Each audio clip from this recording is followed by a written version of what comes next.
Just to mention that apparently, thank you, Dr. Pon, for giving us these statistics. Yesterday, we had 112 names registered, which is a minimum figure because apparently multiple people actually joined under one link. So we send out a link to one person, that person shares it with some colleagues, and you get multiple people using that one common link. So we're not sure how many eventually did participate, but it's a minimum of 112 people. And we've had a few extra people since yesterday afternoon approaching us and asking if they can participate as well. So word of mouth is spreading. Dr. Pradeep, your course is very popular. People are getting to know about it and they're knocking on the door. They want to join as well. So to all of our current 53 participants and rising, a very warm welcome to you all. Dr. Pradeep sent me his day 2 set of slides, and I've had a quick look through them. It looks very good, Pradeep. So I'm sure our audience is going to thoroughly enjoy today's session as well. I'm trying to ramble a bit because I want to buy a little bit of extra time to allow more people to join. So I see, I'm very happy to see Dr. Lek Desoli has joined. I wasn't aware of it yesterday, but I picked it up on the spreadsheet Dr. Porn sent me. So, and I see your name here again today. So welcome to you, Dr. Desoli. Good to have you on board. And of course, there are multiple other senior people joining as well. I'm not going to start going into names. I think it would not be, because I'm very likely to forget one or two people and I don't want to offend anyone. But welcome to everyone. Doesn't matter what your ranking is and so on. We're all here to learn. And I'm sure that we're going to get more lessons from Pradeep.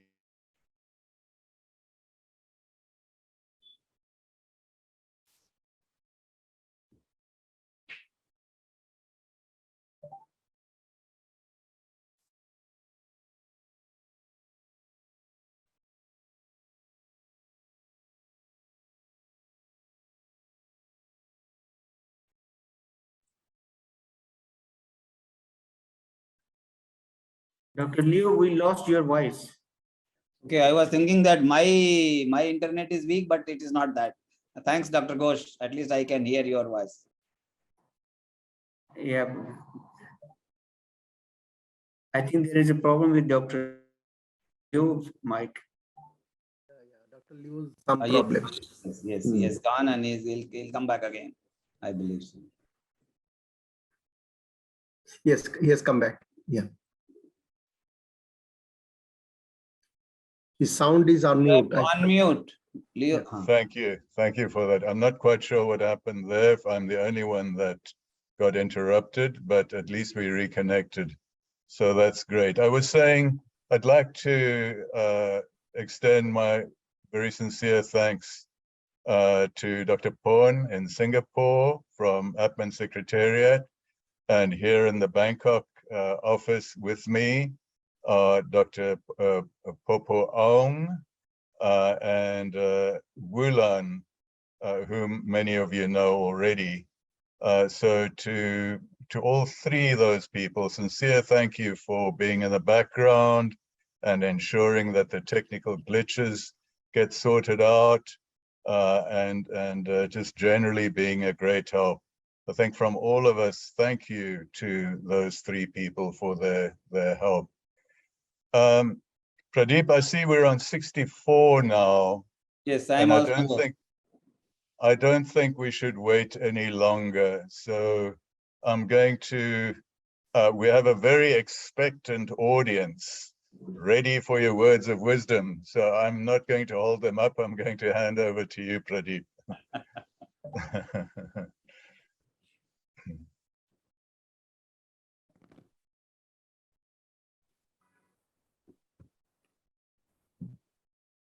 Then should we start now, Leo? I think so, Pradeep. You know, people will continue straggling in, but we can't wait for much longer. So I think let's just start and they'll catch up. So no problem. Thank you. Please, Pradeep. Okay, okay. Thank you, thank you, thank you. And once again, good morning and good afternoon to all the people who are all there joined. And I convey my all wishes to all those people who will be joining a little later. Let me share the screen for a time management purposes.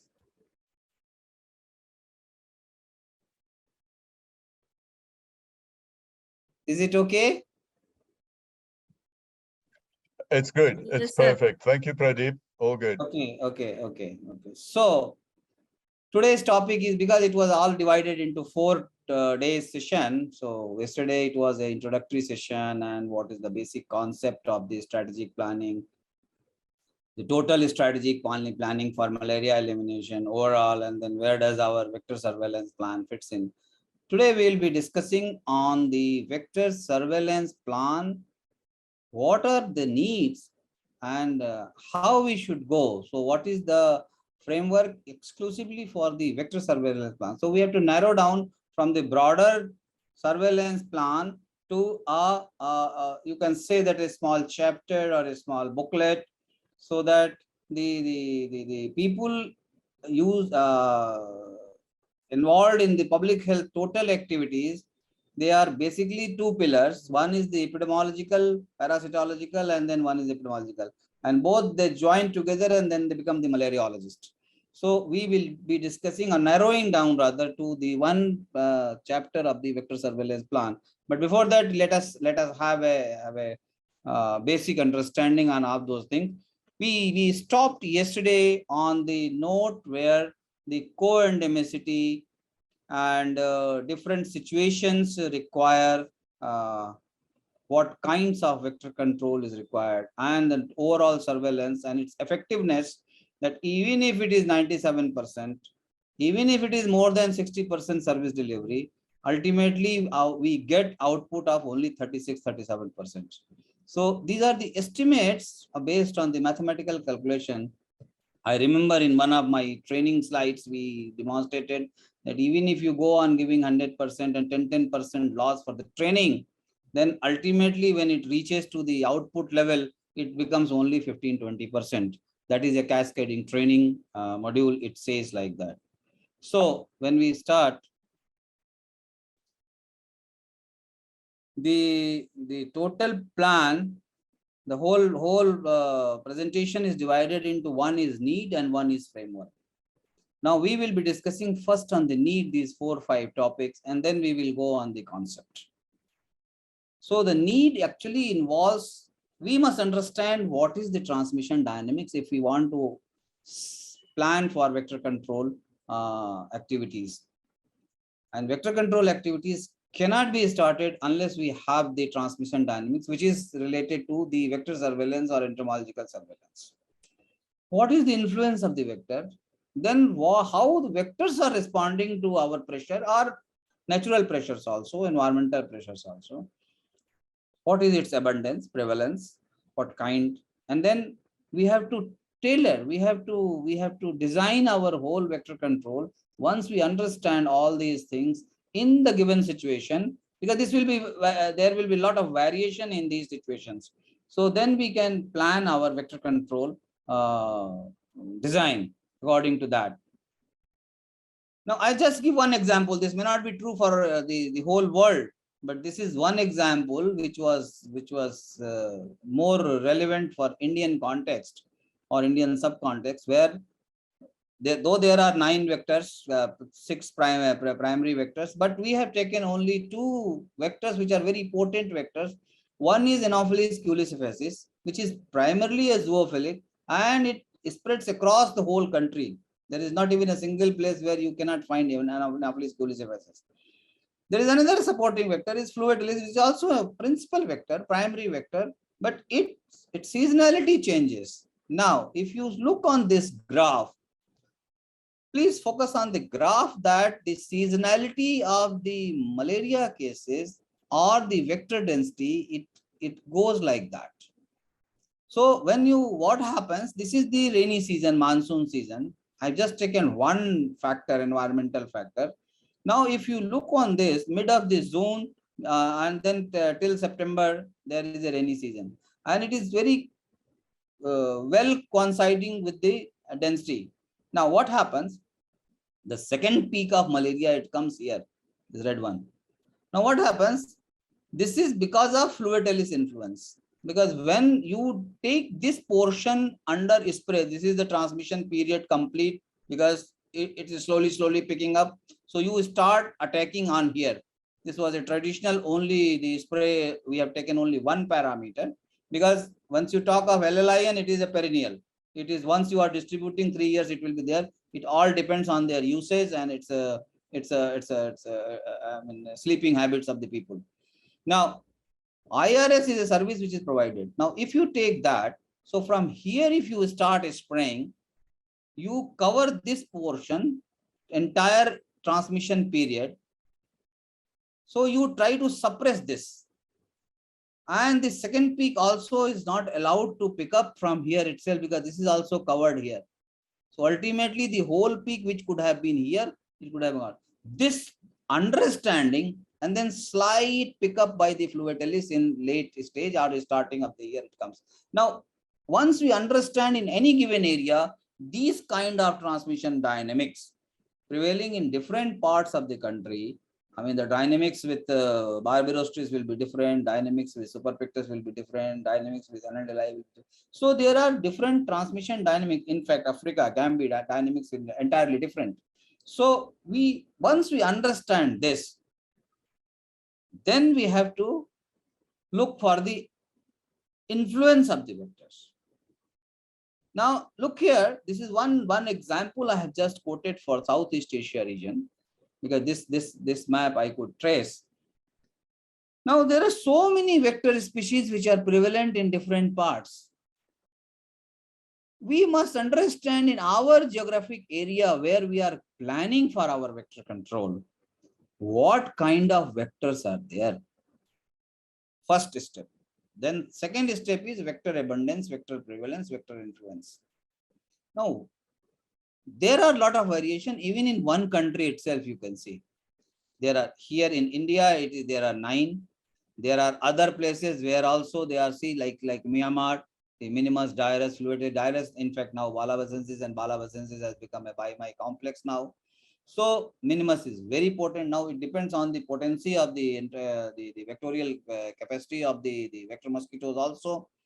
So it depends on different kind of vectors, the 1, 2 or multiple vectors influencing the whole transmission of malaria parasite. And then how what is the seasonality for the pattern of malaria transmission, when PVP come and when PFP comes. So all these things, and now the other places where oval is also present, where malaria is also present. So these are the situations we must understand. Without this, the vector control planning will not be to the desired level. It will be just whatever we copy and paste from here and there. So how the vector response is to be assessed? We must understand what vector response. Vector will be affected either by environmental changes. Now, what are those environmental changes? If we want to discuss about the environmental changes, it will affect its resting. There is rainy season, heavy rains. Then it may affect its feeding also. Different places you can see different feeding pattern. Environment, suppose there have been a lot of human and cattle's population. Those vectors which are primarily zoophilic, if the cattle movers, they are going away, so they have to feed. So ultimately they will be forced to bite the human being. Or if you start sleeping inside and protecting yourself other way around, then the mosquitoes will be diverted to the cattle zone.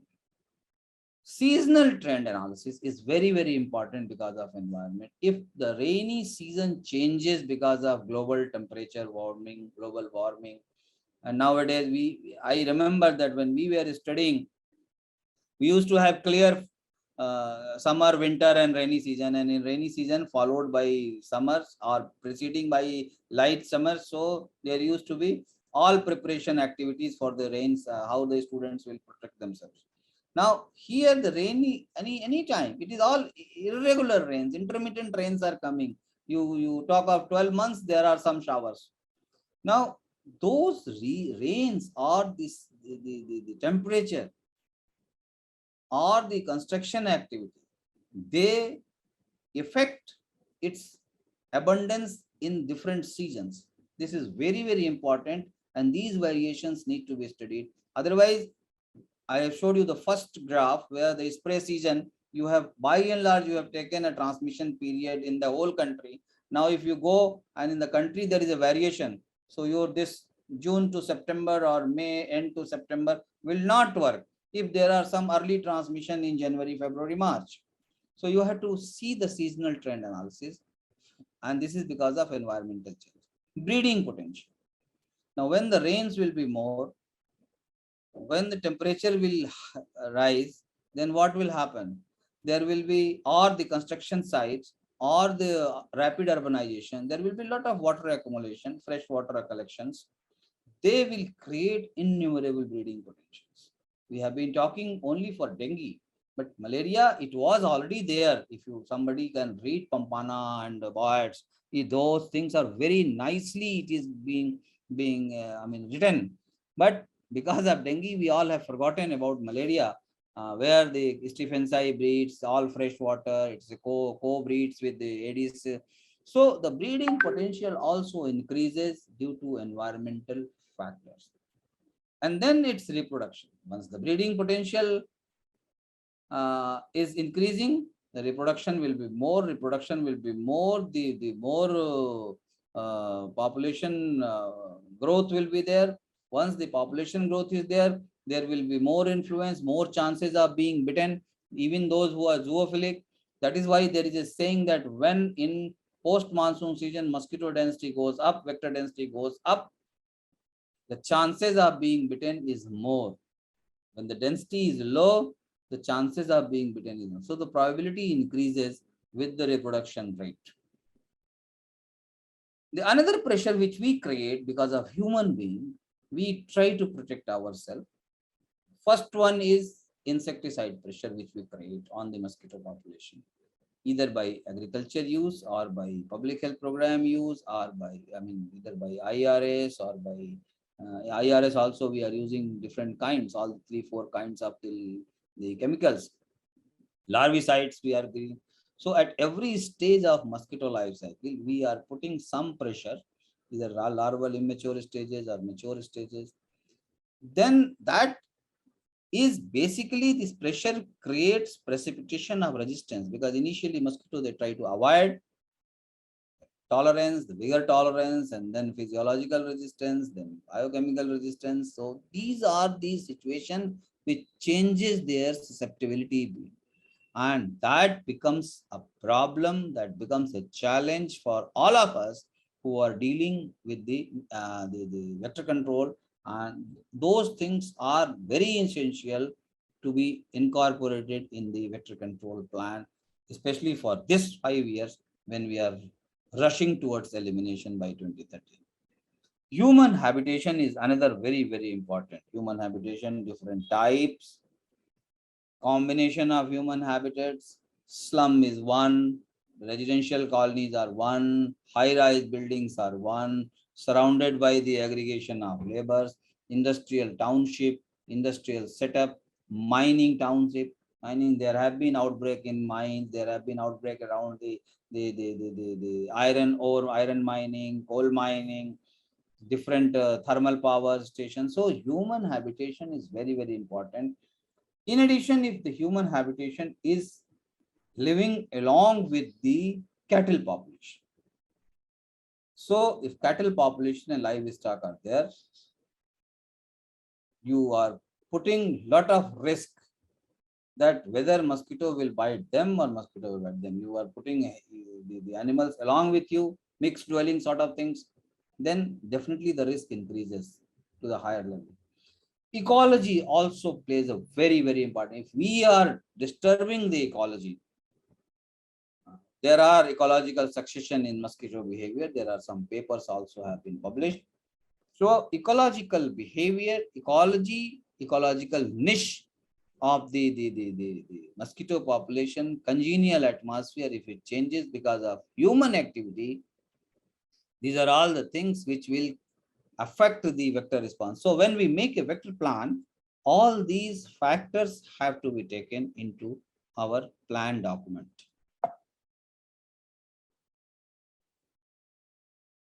Sorry. Now, when we go for the abundance, what do you do?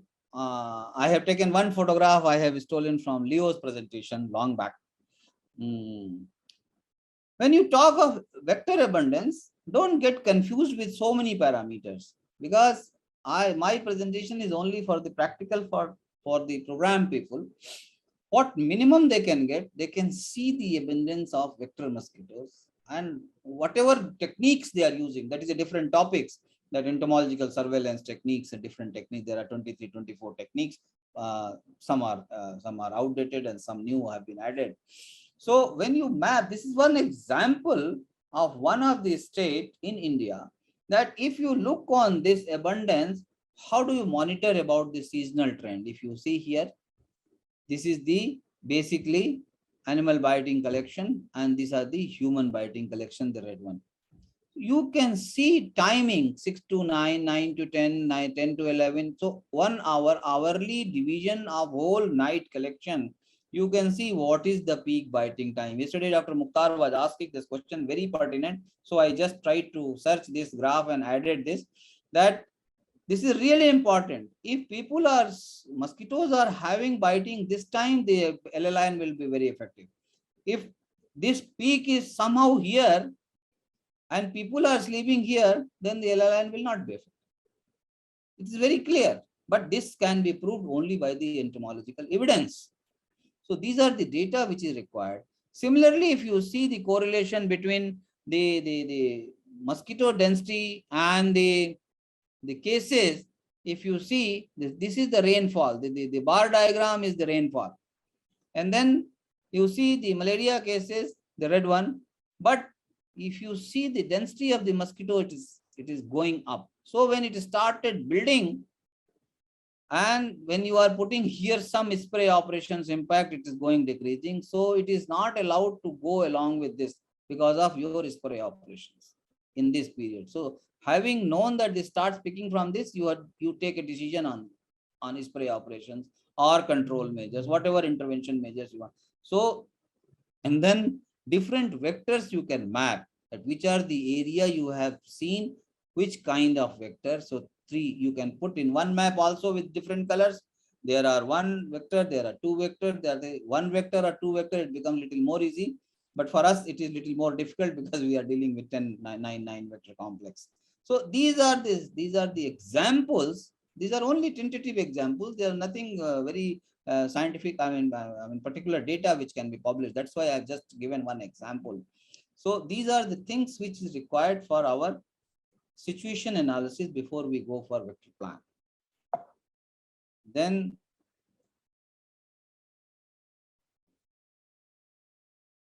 so ultimately, all those 4 or 5 parameters, what it indicates that the entomological or vector surveillance is very, very critical for vector control planning preparation.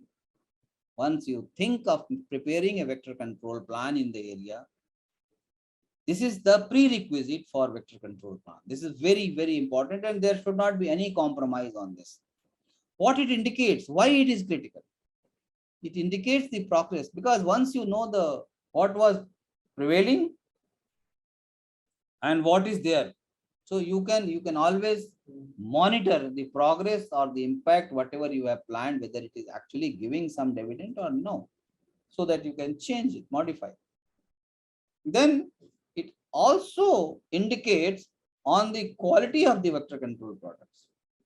We are talking that we have been using some kind of synthetic pyrethroid. Everybody feels that when the insecticide were introduced, synthetic pyrethroid was very, very effective.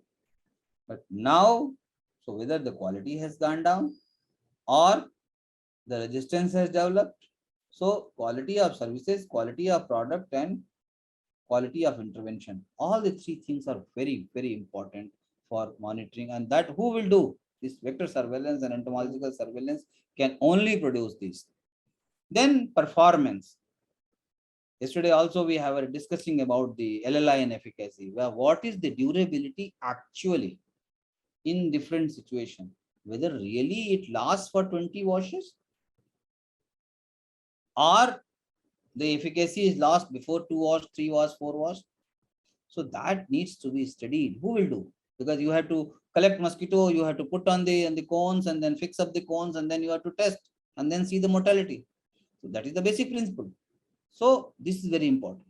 Similarly, for IRS, people are very, I mean, those who are trained, they know that we used to spray on the walls or different structures in the lab, same like uniform spraying, and then fix up some cones, release some mosquitoes. That is a cone bioassay test as per WHO method. See the percent mortality, weekly interval, so that your claim is that you are designing a vector control plan with 2 rounds of insecticidal spray IRS for 5 months. So you feel that 2.5 months is effective residual efficacy of the insecticide. Now, whether it is really effective, so every week, and then after that fortnightly, and then after that monthly. So 2.5 months you divide into say 4 and 6 weeks. Either you monitor weekly or you monitor initial weekly and then fortnightly, and see that whether percent mortality is declining. Same procedure applies for LLIN. You cut the LLIN and fix up on the wall and then try to see on the. So this is the quality improvement. Who will do that?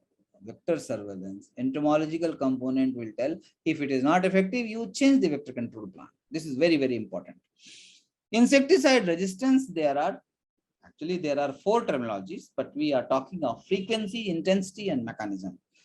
We are doing basically physiological resistance in the program. Initially, we have been tuned to do the physiological resistance. Who will do? Collecting mosquitoes, either field caught or lab bred, F1 generation, then putting it. So you need vector control planning based on the insecticide resistance. The policy was that insecticide resistance has to be seen in sync with the epidemiological data, whether epidemiological impact is there or not. But now the intensity test which has come, that you increase the dose of what you have been using in the impregnated paper of resistance normal, you increase the dose by 5 times and 10 times. And if you see, so if you get that also, I mean, in that, if you get mortality, it means it is effective. You don't get the mortality, it means it is confirmed resistance. So you can always go if you are not having epidemiological parameters, because the moment your cases are going down, the same parameter you will not be able to get. You cannot correlate with API when the case number is 1 or 2 or the 0. So you have to have the resistance mechanism, and this intensity test will definitely help. There are mechanisms which can be done by the research organizations, biochemical mechanisms. There are different mechanisms persisting. So we can measure in the lab by biochemicals, through the biochemical techniques. Either we can do. So my issue is here to explain that these are the available information, or the generated information has to be taken into account for the plan when we are framing the plan. If we have the data, variation in species composition, somewhere Culex has been diverted, where Culex was not found, now it is under the influence. So there is a change in species composition. The area was under the influence of only 1 vector. Now suddenly there are 2 or 3 vectors have come into and playing the role. There are some new species which are coming being explored. I mean, recently we have also got one evidence that subpictus plays a role. So when subpictus plays a role, it has to be widely tested, validated, and then established. So if there are variation in a species composition, some will vanish, some will come in, and their vectorial capacity and vector role has to be ascertained. These are the things. If there is an indication, we should not disagree. We should take into account while making the plan. So on the whole, what it says that overall effectiveness, whatever vectors are there, and changes in over time, it gives, whether we have to modify or we have to go for supplementary interventions or additions. And why it is important of sustained and regular monitoring of these, either on monthly frequency, whatever resources are available, because it will give a trend analysis continuously. Suddenly, that I'll come to the next slides. Now, what is basically overall scenario of our situation? You see, the overall surveillance plan, it includes, it starts with case identification, passive or active. Then it goes for notification, basic information. Then it goes for case investigations, which area, which focus, what is the total marking idea. So once you demarcate the area, once you line list the cases and you mark the area that yes, this is the area which has been delimited. What is to be done? This is very, very important with the red arrow, and where the role of vector control and entomologist comes, that focus has to be investigated. Besides other investigation, determinants has to be identified. This is a must in the plan document. Then response plan. Once we know that yes, this is the place where it was indigenous, introduced, or I mean especially indigenous, or there is a risk, there is a receptivity increasing, vulnerable population, migration, everything. So we have to develop a response plan. So response plan will be one additional part of this whole vector control plan, because we have to justify that because this is the cause, we have to liquidate that cause. We have to liquidate that foci. So this is very, very important that within the overall surveillance plan, our entomological surveillance and vector control plan has to be very nicely elaborated. Now the second part will be on the vector surveillance plan, its framework. Up till now, Dr. Leo, if there are some clarification anybody wants, I'll be happy to respond, so that next step will go on the framework. Okay, it's a very clear distinction, the two parts. So we don't want to be flooded at this point with questions, but if there are any questions anyone would like to raise, please raise your hand or simply unmute yourself and pose the question, please. Okay. Dr. Leo, may I ask one question about the first section? Please go ahead, Dr. Mukhtar. Yeah.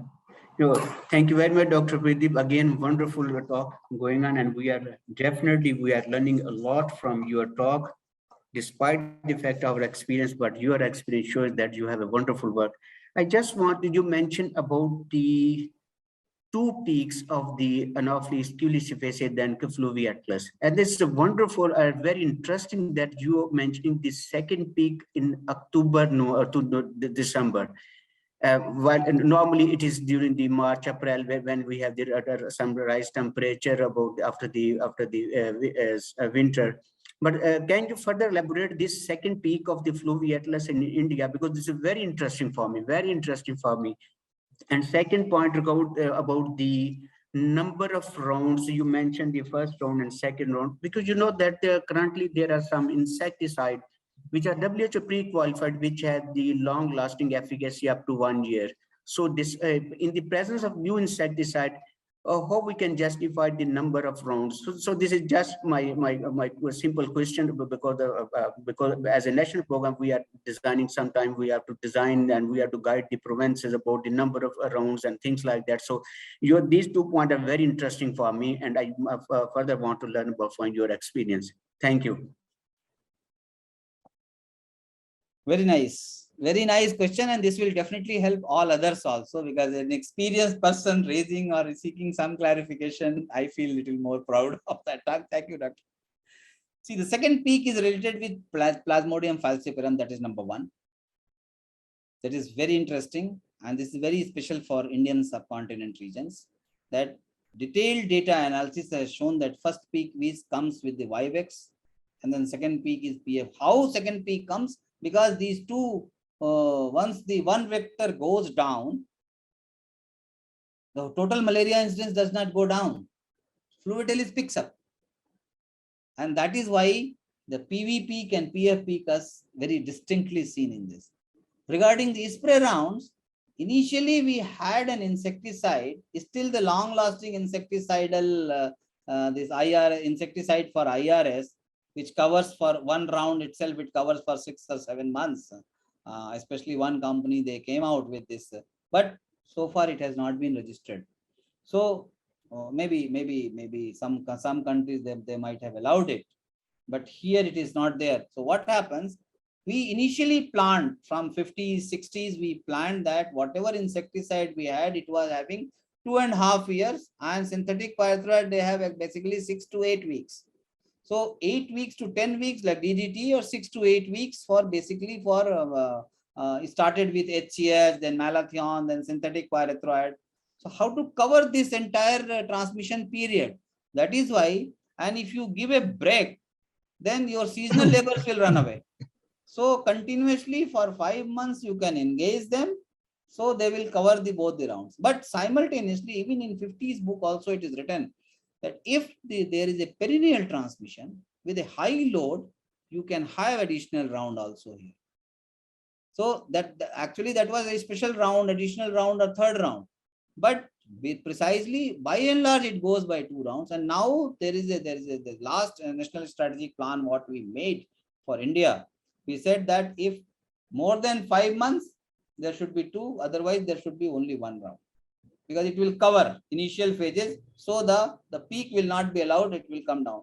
And now the whole situation, the next NSP, as you are also in the phase of preparation, we are also in the phase of preparation for 23 to 27. So most of the countries, they are preparing their plan for before 27. So that will help us in, because the cases have gone down. So mostly we will be basing on the focal spray.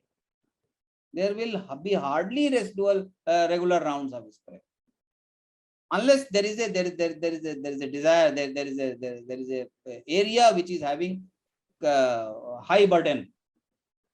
So high burden, to get the high impact, we have to resort on the regular spray, full spray. Thank you.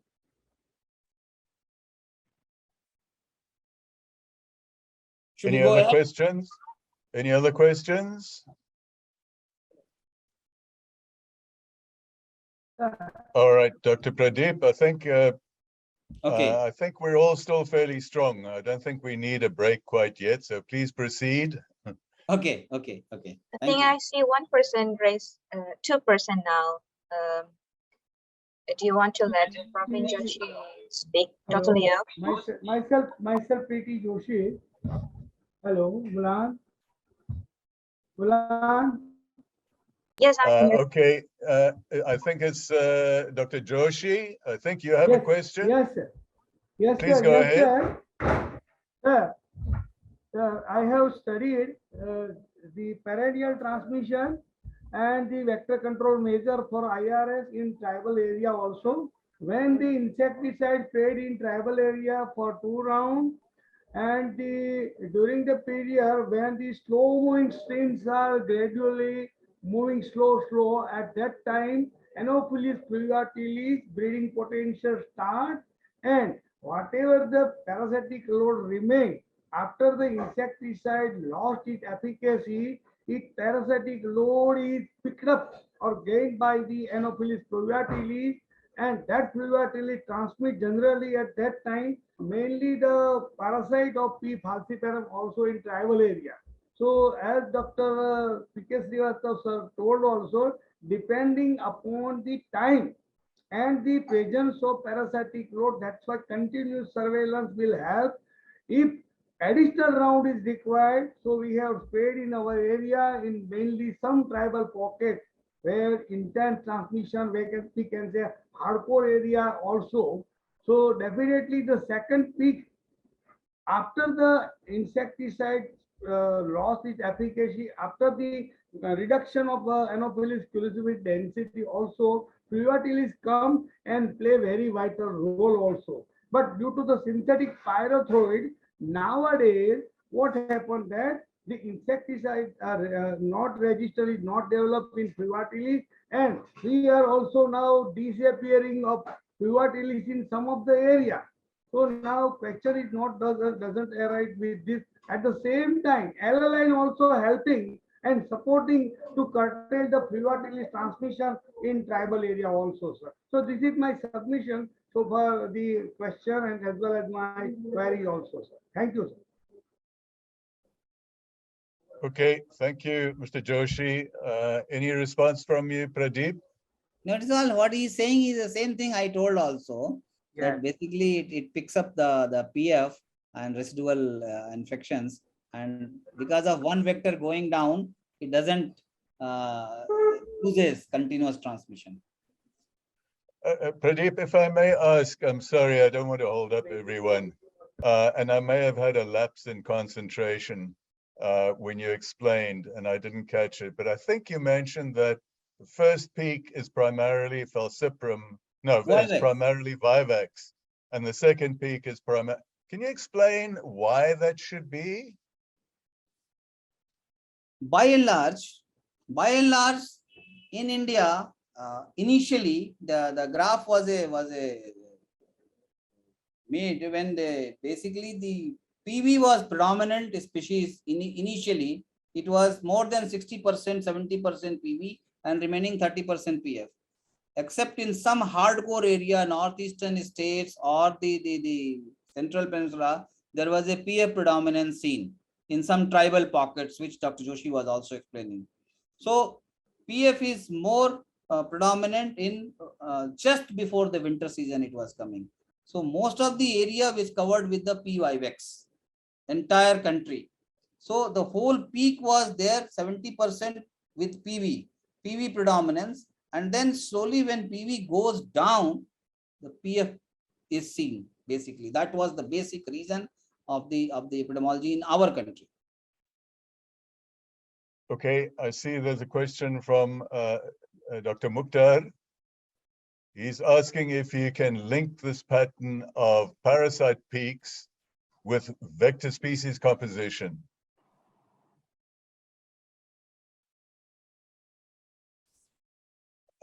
It's right. It's the very last question.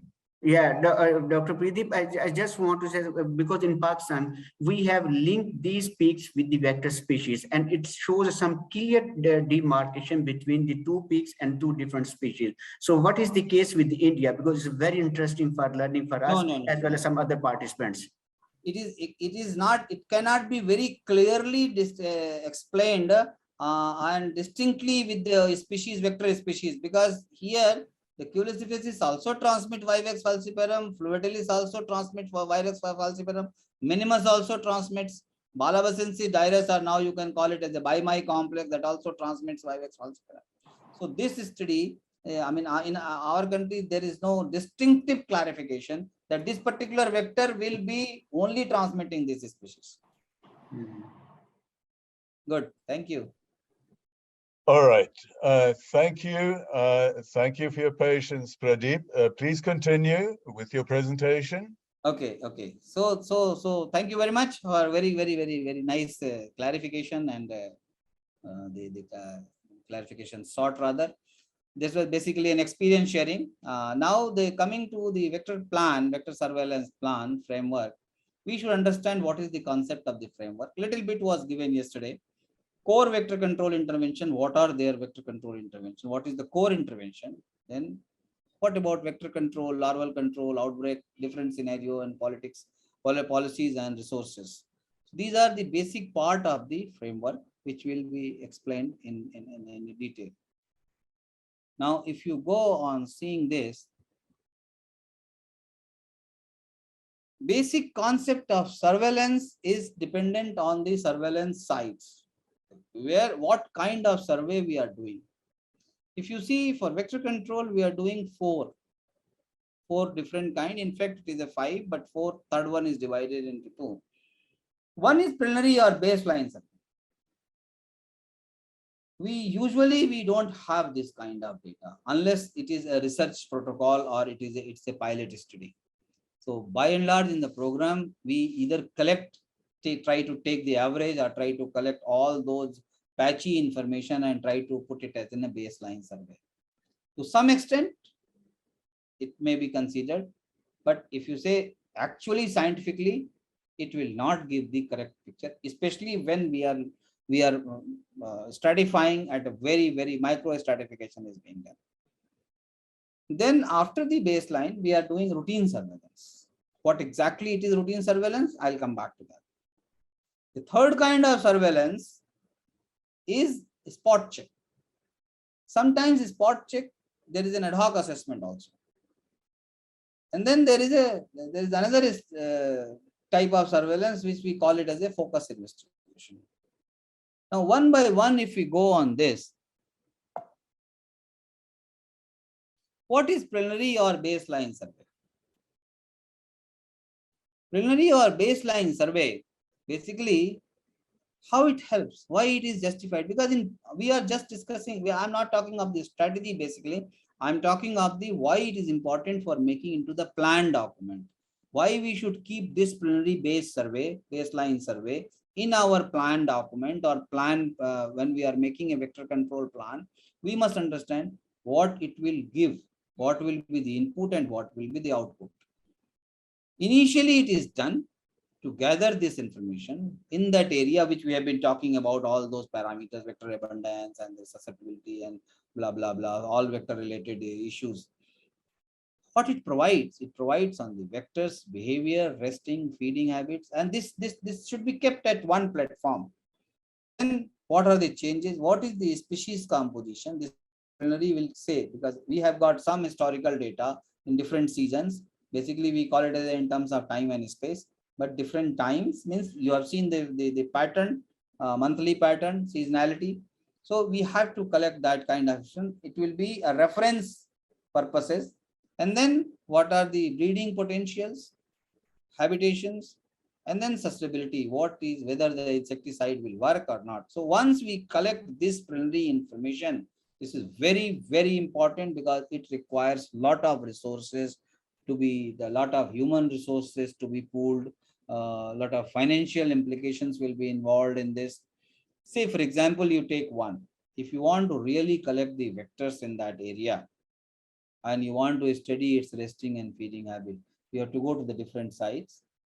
This is irrespective. This is the total area to be randomly selected, and then different sites you have to, either you can go north, east, west, south, central, or you can go by random numbers, or you can go with the bias sampling technique, whether the malaria cases are more or the bleeding potential are more or receptivity is more. So you can take any other determinants and then go on doing this collection. Now, how many people you will require, that will be definitely a part of the action plan formulation on the last day. Who will collect, whether he has been trained, what are the equipments required, what kind of those equipments are required which can be continuously monitored, and their respective density or abundance has to be compared.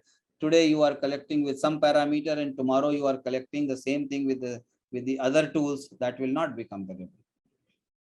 Then it's resting, whether it rests outside, inside also, which kind of human dwelling, mixed dwelling, cattle shed separately, huts, thatched houses, roofs. So many places resting, different resting. Then feeding habits. whether it feeds, how you will calculate the feeding habit, whether you have taken the mosquito has taken the blood, whether you are doing with the normal your the ELISA technique or you are doing PCR, whether those facilities are available. So all these information are required. Don't get frightened because of so many things I am telling, but these are all the things which will require one activity for financial implication, another activity for financial application, third activity for fine. So the physical activity has to be listed when, how, where it has to be done, and how many, by whom it has to be done. Similarly for water bodies in suburban area, in urban areas, in rural settings, urbanized rural settings, in industrial township. So because once you mark the water bodies, then only you can plan that whether you require anti-larval, you can, the term which has been used, fixed and fine and then workable. So when you are fixing the water bodies, where you can do, you cannot do in the river, you cannot do in the sea, but where the bodies can be treated, whether the larvae sidings is feasible, there you have to measure your what actually what for you are requiring and how much quantity you will require, what is the dose calculation. So you have to map. Plus it will also help for the risk factor, that the area becomes more receptive for that. Then vector susceptibility, definitely there are standard procedures for WHO. Something can be done with the traditional tube test, and now bottle assay has come for intensity bioassay, so it can be done with that, so that you have the level of status where exactly you are.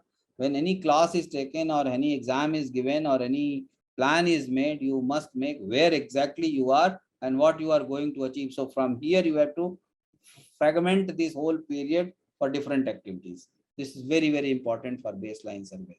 And that is why this information will help immediately to plan what control tools you have and what control activity or what elimination activities you can plan. It will also help once you gather the broader information, you can then choose which area is more appropriate for doing the regular rounds of entomological surveillance or vector surveillance, where you can continuously monitor, so that you can fix up the sentinel sites from that, because sentinel surveillance sites will give a trend analysis. This is the basic genesis of preliminary or baseline survey. Now, if you go on this second method of sentinel surveillance, having done the baseline survey, you are able to select some sentinel sites based on the, for the long-term study, based on the abundance or density or prevalence of the mosquitoes species, vector species, wherever you can get. Now you can have a long-term planning. You can have within your resources, you can manage. You can visit monthly, or you can go quarterly, or you can go annually. But these are all things depending on the resources, human resource available, you have to plan it. But it should be on fixed location, which are known as sentinel sites. This is very, very important, sentinel sites concept. And the frequency of visit must be regular. Then otherwise it will not give the correct picture. Once you miss that, missing data, that particular point in the whole graph will never come. It will never come. So that is non-negotiable.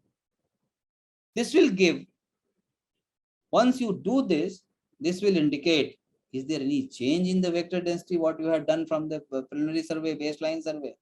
Is there any vector is missing in that area, or it has just gone? Then what is the susceptibility? What is the behavioristic response? They are sometimes you see, we have seen indoor rester, indoor feeder, they have become outdoor rester, outdoor feeder. So these kind of behavior change of the vector mosquitoes will impact our control measures. And that is why we have to see baseline and then the same parameters we have to see on this. Infection rate also we can do with the sporozoite either by the conventional detection technique, or now the xenomonitoring has come. You can just collect some mosquito, pull it, 25, crush it, and then go through PCR and see whether there is a positivity in that pool. So that will give the indication in that area that what is the rate.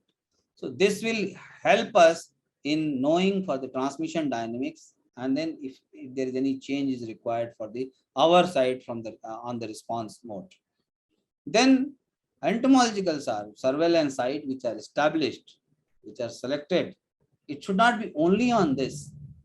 You can also select sentinel sites on multiple criteria. Like I told you, one is receptivity or vulnerable population, and that will come. That will come in when we are discussing about the focused investigation. It will definitely come that it should be representing, because sometimes you have selected one site based on the baseline data, and then suddenly you have your, because of your effort, good success story, malaria has gone down. So, and in suddenly some area, adjacent area, malaria is there, it is not coming down. So you have to shift your sentinel sites. Number one. Another example is suddenly there is some case introduced. You are anticipating that if this is an introduced case and there will be flare up, so re-establishment will be there. So again, if that selected site is representative, that's good enough. Otherwise, you can change. That flexibility is also there in the plan. It should be. So these are all the routine surveillance surveys, how it is to be done, what are the things to be done, and how it will help the program people to plan change in the annual plan for next year or next year or next year. Spot checks, the another kind of surveillance. What we do, sometimes it is ad hoc assessment is done, that in selected locations, if the data we are not able to get what we anticipate that we will get this, and then we will try to analyze with the baseline data, but it is not giving any indication. Maybe we may go beyond the sentinel sites. We have to do again some more information we have to collect, not only for vector surveillance, but for related to other policy, agriculture. What is the use of insecticide? What is the selling? What is what kind of tools they are using?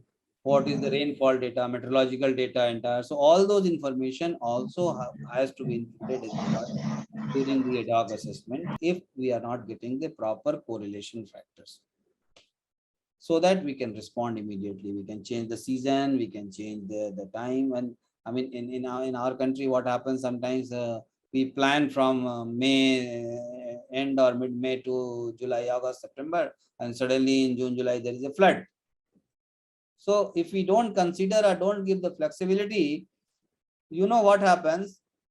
The sanctions is given from the administrator for the spray, that from this period to this period. Now you have to get the sanction changed. So if there is a flexibility in the plan for the local level to take a responsibility and to take a decision, then if there is a flood, there is a heavy rain, you can't do this spraying, you can't go for distribution of LLIN, you can't go for monitoring. Okay, fine, we will shift it to a little bit later. So those things, more information are very, very important, and that provision should be there in our plan.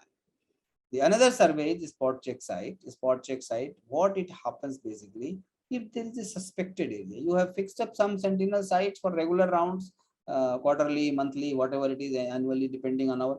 But suddenly, if you see, as I told you, that there is some suspected problems, maybe in terms of quality, some complaints you receive, some remarks you receive from the service provider or the recipient, who are the villagers or the local population, or there is an increase in receptivity. Suddenly flood has come, and there are, when the flood is receding, there are a lot of breeding sites have created temporary. So the receptivity has increased, and we have encountered so many things whenever we have gone for tsunami control or flood receding control measures. We have seen such kind of situations. Earthquake. After post-earthquake, there is lot of water accumulation in different parts. So these are the temporary measures where you have to go for the spot check survey. So either in terms of some suspicion of the cases, increased load or receptivity increases, or there is a chance of reintroduction or re-establishment of the cases because of maybe environmental change, because of influx of the population, or vulnerability increases when we are talking of resettlement. some industry has set up, some road excavation is being done, some construction work is, mega projects is coming up. So a lot of migration is there, aggregation of labors, either by the transport routes which are linked with the endemic areas, maybe the cross border with the country, international, or maybe in the within the districts or the interstate boundaries. So when there is a change in the vulnerability and the receptivity of the area, indicating towards a risk potential for malaria transmission, we have to do immediately spot surveillance, because they are not included in our routine surveillance. Routine surveillance was fixed based on the preliminary surveillance, baseline data. So this is another kind of surveillance which is very, very important, and there must be a provision for this. Dr. Pradeep, I'm sorry to interrupt. We've been going for an hour now. Okay. I forget. Okay. Yeah. Okay. So thank you. I know that question time yesterday was very popular, and we used up significant time in question time. So even if you don't have many slides left, I suspect there's going to be strong interest for question time as well, which means, we still have quite a bit of time discussing things amongst ourselves. So I want to suggest maybe a 5-minute break. Is that okay? We take a 5-minute break?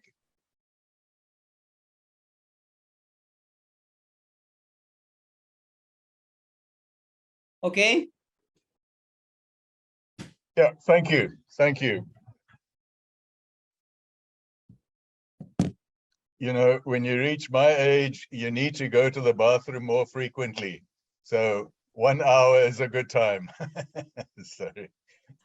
I do take the BP tablets, so I also need to go. Nothing to worry. It is all common.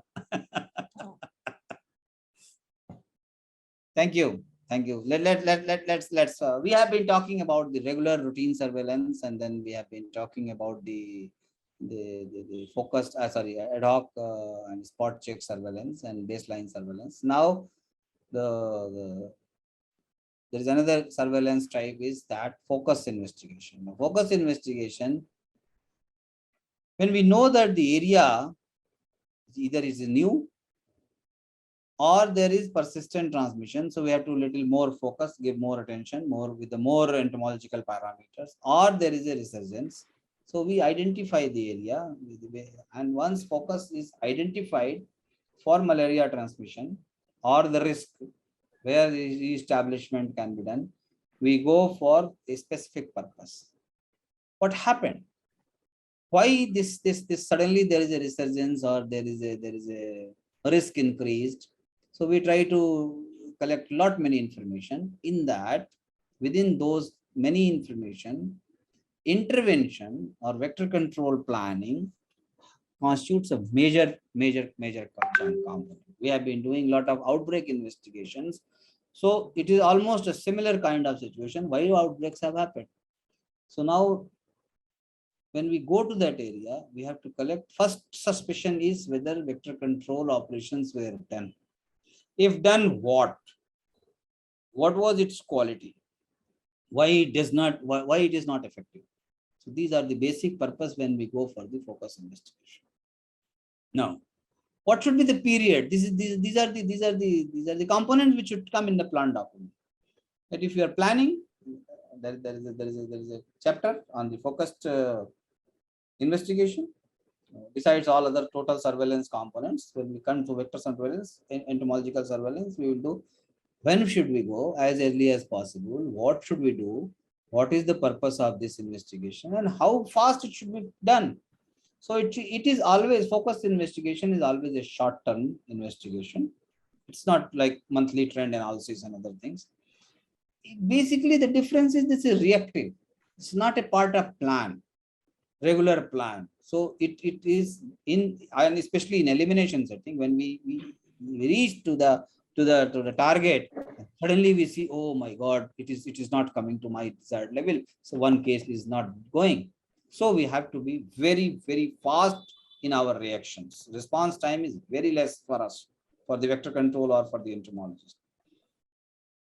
And the purpose is that we go with all full strength to prevent the re-establishment. Whatever tools we have to use, whatever parameters we have to use, that will be guidelines. So we must use all kind of tools in those scenarios. And it is, why it is triggered?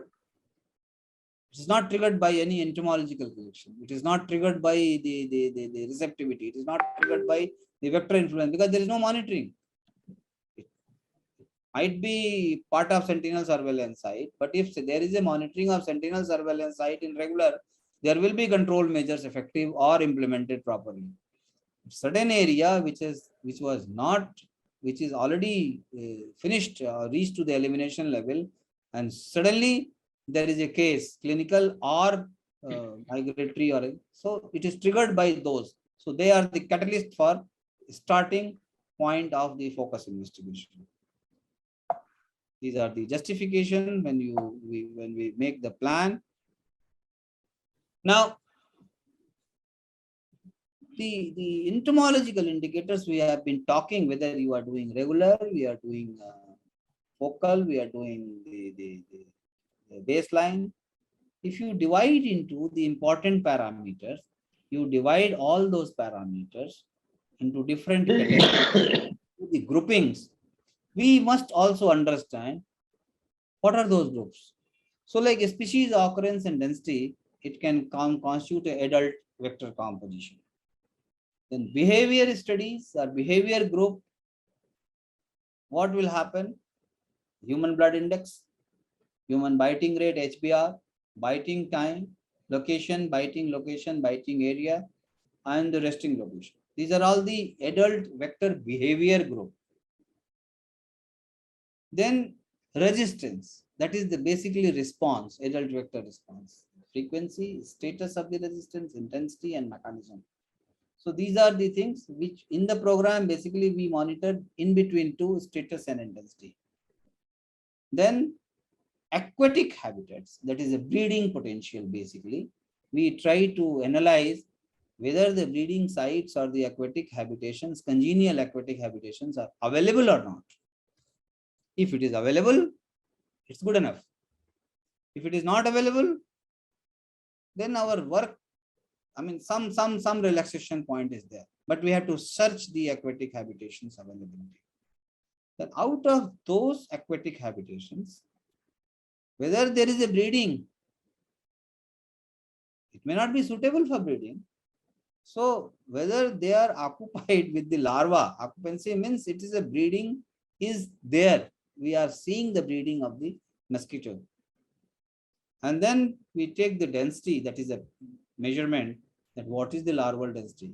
It is just by chance you are getting 1 or 2, by flushing it has come to that breeding potential site, or it is not good enough to do, or you have done some larviciding measures and the larvae are not there, pupils are not there. So whether the larval density is, because this is a denominator, out of the total breeding potential checked, how many breeding sites are having breeding, number one, and number two, in the breeding sites, average, what is the larval density. So like adult density here, adult density and total species prevalent in that area. This is also another important parameter which gives that risk factors.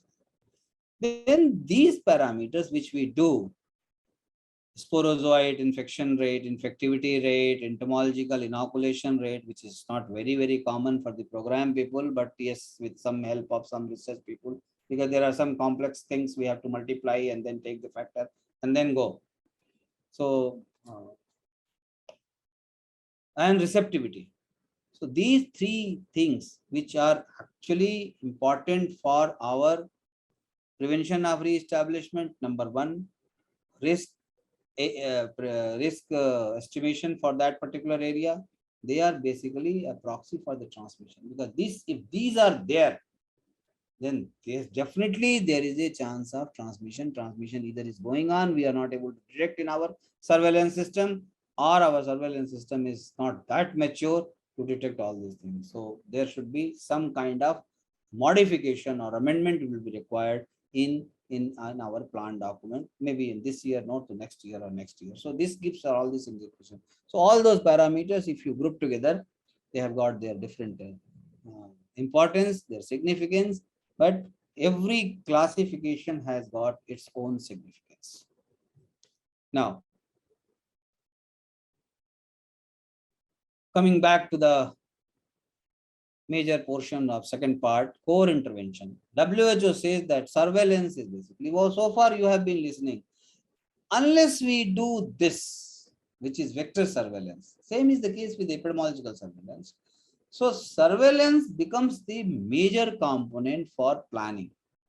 Either you do for the parasite treatment, case management, detection, or you go for the vector control. When we are talking of vector control becomes a core component of malaria prevention. Number one, elimination. Number one, number two, in that core strategy, because total surveillance is the core strategy. Now, what happens?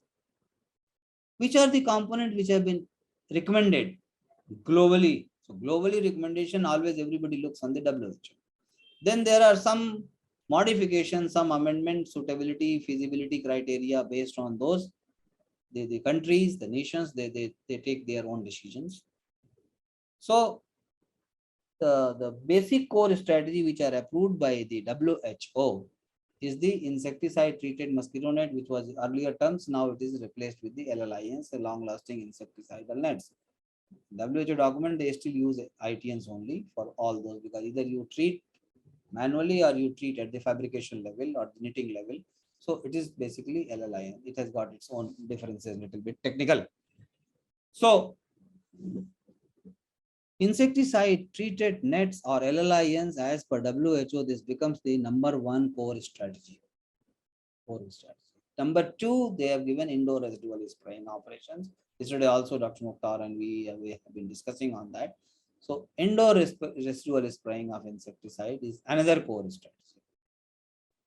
But then larval source management, they have classified into supplementary measures. And that is true, because larvicides cannot be, anti-larval measures cannot be used everywhere, especially the chemical larvicides, which cannot be done. It has to be done in the specific condition where it is doable. If it is not doable, it will not be effective. In different seasons also, it cannot be done. But whether you do LLIN, you do IRS, you do larval source management, WHO refers that universal access. Yesterday also I was discussing on that, and coverage should be very, very effective on the vector control tools. Without this, if we compromise on universal coverage, accessibility for all, service to be provided to all, these interventions, if we do in patchy manner, it will not be, because mosquitoes, they do not have boundary. You do in this, leave something else, they will go there. They will breed there. They will try to bite those people. So your number will remain not for this, but it will shift from some area to other area. Now, what happens? LLIN is one part which has been stressed more in recent past, and the basic issue is that insecticides which are impregnated on the LLIN, only pyrethroid so far, pyrethroid impregnated nets are only qualified by WHO. The other combinations, even in some countries also, it has not been. Wherever it is being done, it is being done on the pilot basis, or some places they have got an approval as a special case, so they are doing with the other synergistic mix and other things. Now, IRS also, there are certain products which are pre-qualified by WHO. Earlier we used to have the HOOPUS specification. Now the HOOPUS has been merged into the division of pre-qualification. So pre-qualification, PQ, so pre-qualified products only should be used as a core intervention. And this core intervention for all malaria endemic settings. Whether you are doing focal spraying after achieving elimination, or you are doing regular rounds of spraying, insecticide will remain the same. So insecticide quality should be pre-qualified. Or if you have your own strong mechanism, like we have certain things, even if it is PQ qualified, we do test in our feasibility study, we do on our own ecogeographical area. but you should have that kind of systems available in your system. So ultimately, we narrow down to adult control and larvicidal control for our plan purposes. Outbreak containment, I have given different colors because it is not recommended by WHO, but it's a choice which is to be decided by the local governments, because it has been in use since ages for outbreak containment. So suddenly, because WHO says we cannot delete from our own presentations, so it is just kept. It is on the wish. Adult control, IRS, LLIN, LSM, larves. First is source reduction, larvivorous fish, biolarvicide. These are the components. Chemical larvicides. There are two compounds, insect growth regulators, which we are using. One is pyriproxyfen and one is diflubenzuron.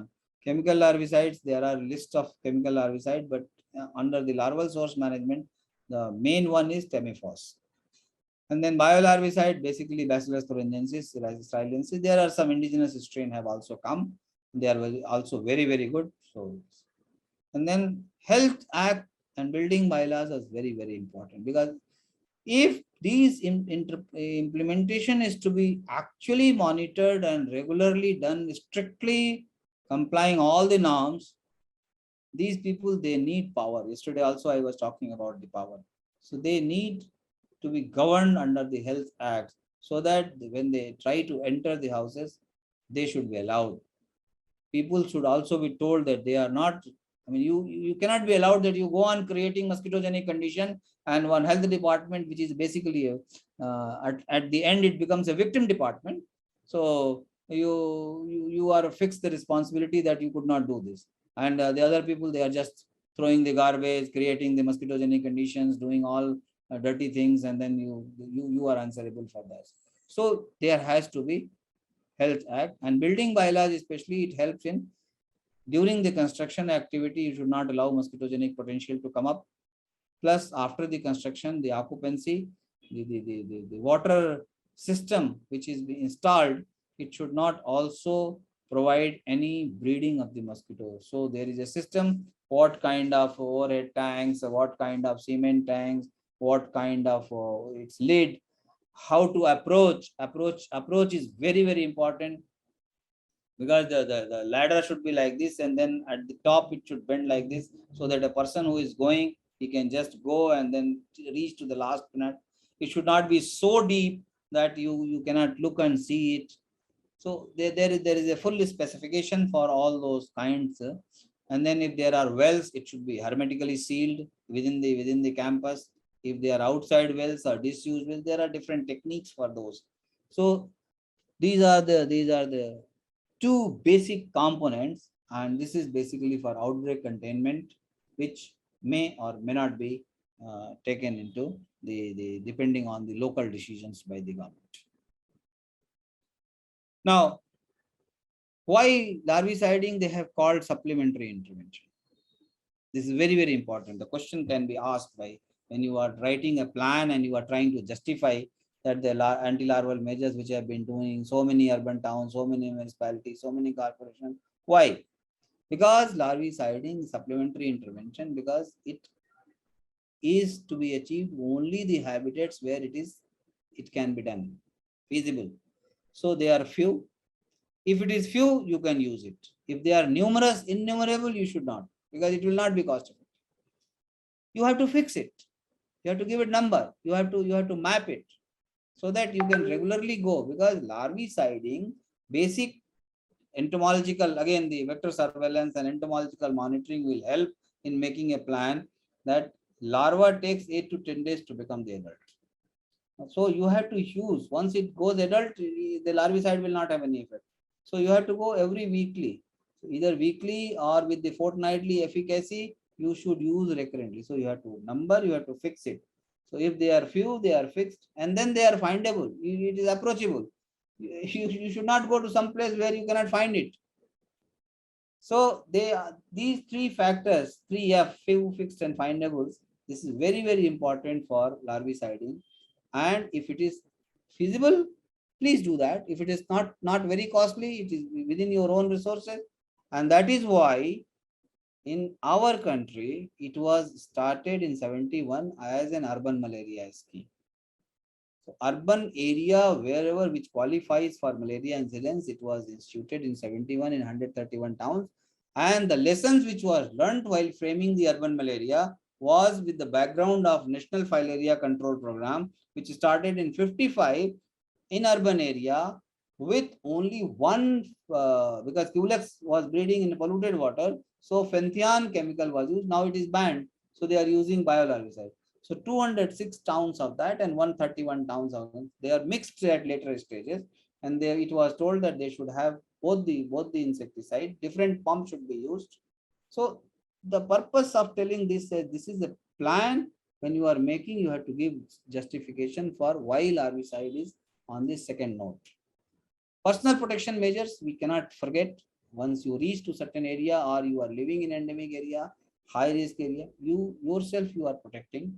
Those things are not technically though supported in the program, but not logistically it is not supported. So personal protective measures should be used, and there are many things which are repellent, mosquito killing devices, mosquito avoiding devices, our windows and doors with the wire mesh framing. So we are all trying to put it mosquito proofing.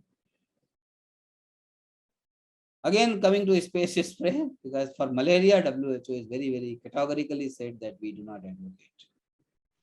My job is to brief all these things, that why you have told about this third group and it is not, WHO is not recommending, but it all depends on the situation also, because WHO also in the guidelines says that if you see the next slide, that whatever universal coverage with effective vector control of all persons at risk. So this is a punchline which can help in taking some local decision for this also. Now, different settings. This was the last but one topic. For different settings, what kind of vector control measures will be effective? Supposed to be very effective in different control settings. So for first, if you talking of vector elimination, first you go on the control settings. If you are in the control phase, just like pre-elimination phase, not approaching. So one is green color. If you see, this is environmental control. Environmental method, basically it helps in controlling the breeding potentials. Either water drainage should be very pakka, very concise. It should not leak. It should not allow the leakage of the water, so that water is stagnant somewhere. Covering of water storage containers. Flower pots and ornamental plants and vases and the fountains and other places, decorations purposes we are keeping, and we put a lot of water. Nowadays, a lot of trend has come that lotus flower is being also floated in the big buildings and hotels. A lot of breedings are found. So that is very important. Then incidental water collections, whatever we put, if you go to the airport side, you go to the railway, nice hotels, there are a lot of water collections, so that should be cleaned very thoroughly. And the basic philosophy will be once in a week. Construction sites, especially on the rooftops, because lower back, when construction is going on, they keep the water, it is visible. It is within the jurisdiction of everybody's eyes. But when it goes on the roof, they put water for curing. This is very dangerous for Stephen's eye breeding, because there is a fresh water and Stephen's eye breeds very profusely. So these are the area where environmental protection will go. They should be told that look here, this is very important. Discarded receptacles nowadays, plastic era, everywhere, whatever everybody is talking on earth saving from the plastic, but so much plastic is being manufactured and so much plastic things are being used and thrown, that even a small plastic packets, it helps in breeding of the mosquitoes. So all discarded receptacles, and then when they are taken for disposal or places when they are collected like a garbage, it is full of mosquitoes. Tree holes is another problem. Because last slide yesterday also I showed you the co-breeding, co-endemicity of different diseases. Your vector control measures like environmental sanitation and breeding potential cannot be alone in silos for only malaria. It will definitely help the dengue breeding. It will help for Culex fasciatus. It will help for JE also if they are outdoor. So you have to sync with all other vector-borne diseases also. Now, construction site is a very special case where inside you can take your own measures depending on that, and there are technical guidance from the mega corporations and the township and other places. But on the top, as I told you, residents who are working, they are aggregated at one place nearby. Mostly they are aggregated nearby that. They for them to cater in daytime, there is a temporary canteens are also established. This is very, very dangerous where they keep the water, they keep on cleaning those utensils, and there is a lot of water accumulation, open drains. So water in open, there is a lot of mosquito breeding. Then the another area I have just marked red color because I could not find the place here, so put a separate mark. Air and seaport surroundings. We have been doing airport survey. It was precisely designed for the ADs, but we know that ADs breeding is also facilitates, or the Stephensii also breeds along with the ADs, or ADs along with the Stephensii breeds both together. So for malaria elimination also, when you are talking of urban settings, airport and seaport surroundings has to be, because a lot of breeding is found. So many things remains neglected where water is accumulated there. Now, for adult control, to reduce their density, abundance, or longevity. Longevity is very, very important because it doesn't allow mosquito to live long enough to reach from the gametocide to the sporozoite stage. So from the infected, they should not be allowed to go for infective stage. And during that period, they should be killed. So this adult control should plan for reducing the density and reducing the longevity. Quality IRS coverage is 1. Universal coverage with long-lasting insecticidal nets in all the high burden areas is number 2. Vulnerable groups protection, receptive area protection is 1. Vulnerable groups, we have included also the pregnant women's mothers and the hospital patients. Very, very important for LLI, so that the infection does not spread from there. Now, this is more true for dengue, but yes, malaria also spreads like that. Now, vulnerable groups, the moment we see, and that information we can gather from different sources. We can gather movement information from the forest department, from the border security forces, from the border, international border, or the district border boundaries, or the transport department, that where from the laborers are coming. There is a set pattern of seasonal laborers movement for one area to other, whether that area is endemic. When they land in the place, what it should be done by the health authorities. So we should have a plan for that. Not like when everybody in COVID, they were coming. So I saw some photographs that people were being sprayed. Not like that, but yes, vector control measures in their settlement, nearby settlement area should be done, besides their complete screening. Financial resources and preparedness for monitoring is another very important thing. Unless we record those evidences, what we get, and report, the financial resources cannot be planned, because financial resources will be only based on the evidence given, justification given. Otherwise, any government does not have a money, like just you say something and you will get. No, absolutely not. So we have to have the evidence-based data which will justify our demand for financial resource. And there are certain things which financial resources, once we make a justification, we compromise, we should write, these are all non-negotiable, there should not be any compromise on that. then we should also allow to narrow down our plan to the local level. That's why yesterday also I was talking of sub-district plan. National plan, state plan, then sub-national plan or sub-district plan. This is very, very important to the local level, because again, I'll say malaria is a local and focal disease. Protection from mosquito bite. This is the another component that everybody should try to protect themselves. You can use anything which is available in the market, provided it is a quality product, and those things, because once it is approved and it is coming in the market for sale, it is definitely, it has got some quality assurance. I'm not talking of the fraudulent activities. Community participation is the acceptability, one of the services to be provided by the health department, public health services. Two, the participation will come only when they are properly educated, advocated, and their societal behavior is changed. So our communication strategy should be for their change in their behavior, their attitude, their mindset. So that is why community participant, community engagement and community mobilization is another very important pillar of the global vector control response.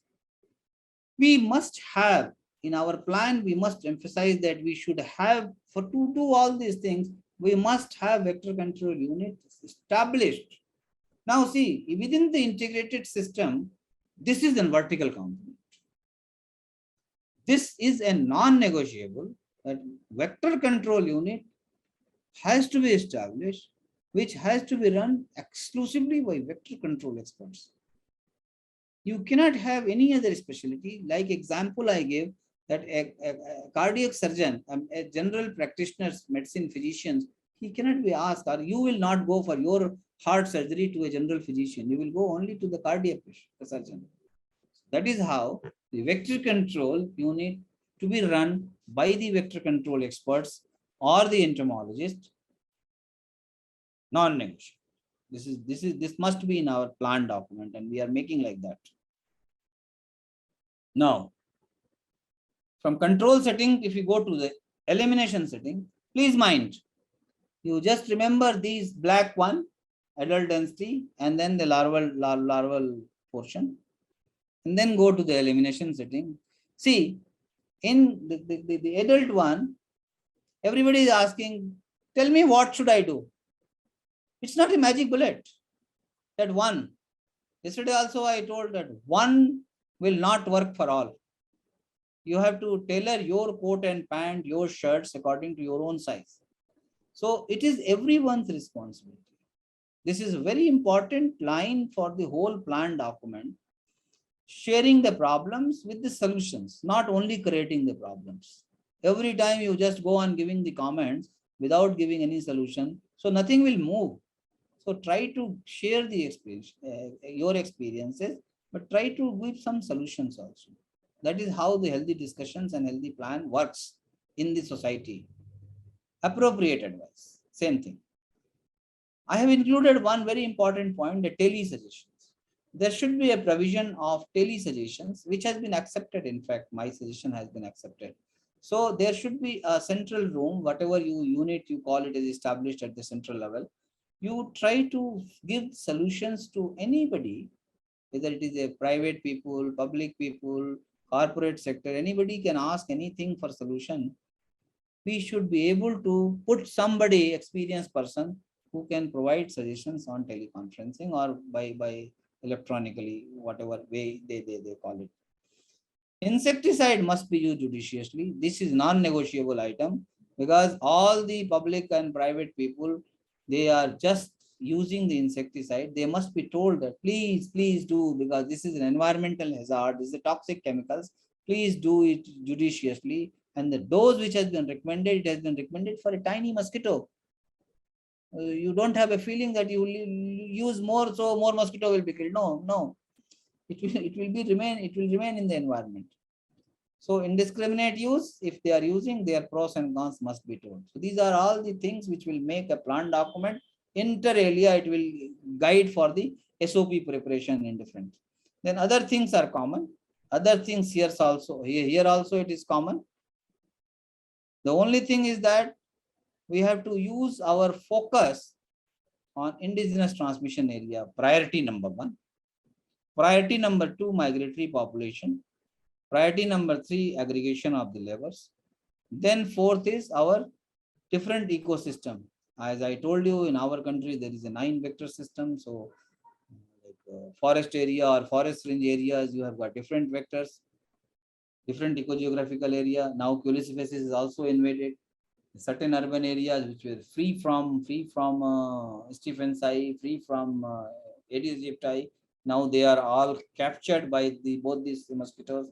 So the invasion of the mosquitoes, invasion of the Stephen's eye, invasion of Aedes aegypti, and slowly now Albopictus is also trying to come. So there is going to be havoc for all these things. So we have to have a watch on these things. So these are the priority. And then with the tools available, 5 types of synthetic pyrethroid, 3-4 types of larvicide, source reduction, then LLIN of different types. What mix and match will work, that we should do in that area. This is the plan document, and this flexibility for different situation has to be given as an example or as a visionary model, which may not be true all the time. This side, left side, this was the foci based surveillance, because the next slide is based on this. So 137 elimination strategy, which was very successful, and it has been taken into board. That first day you report all the malaria cases. By third day, all reported cases should be confirmed by lab and investigation. And the 7th day, the foci response should be implemented.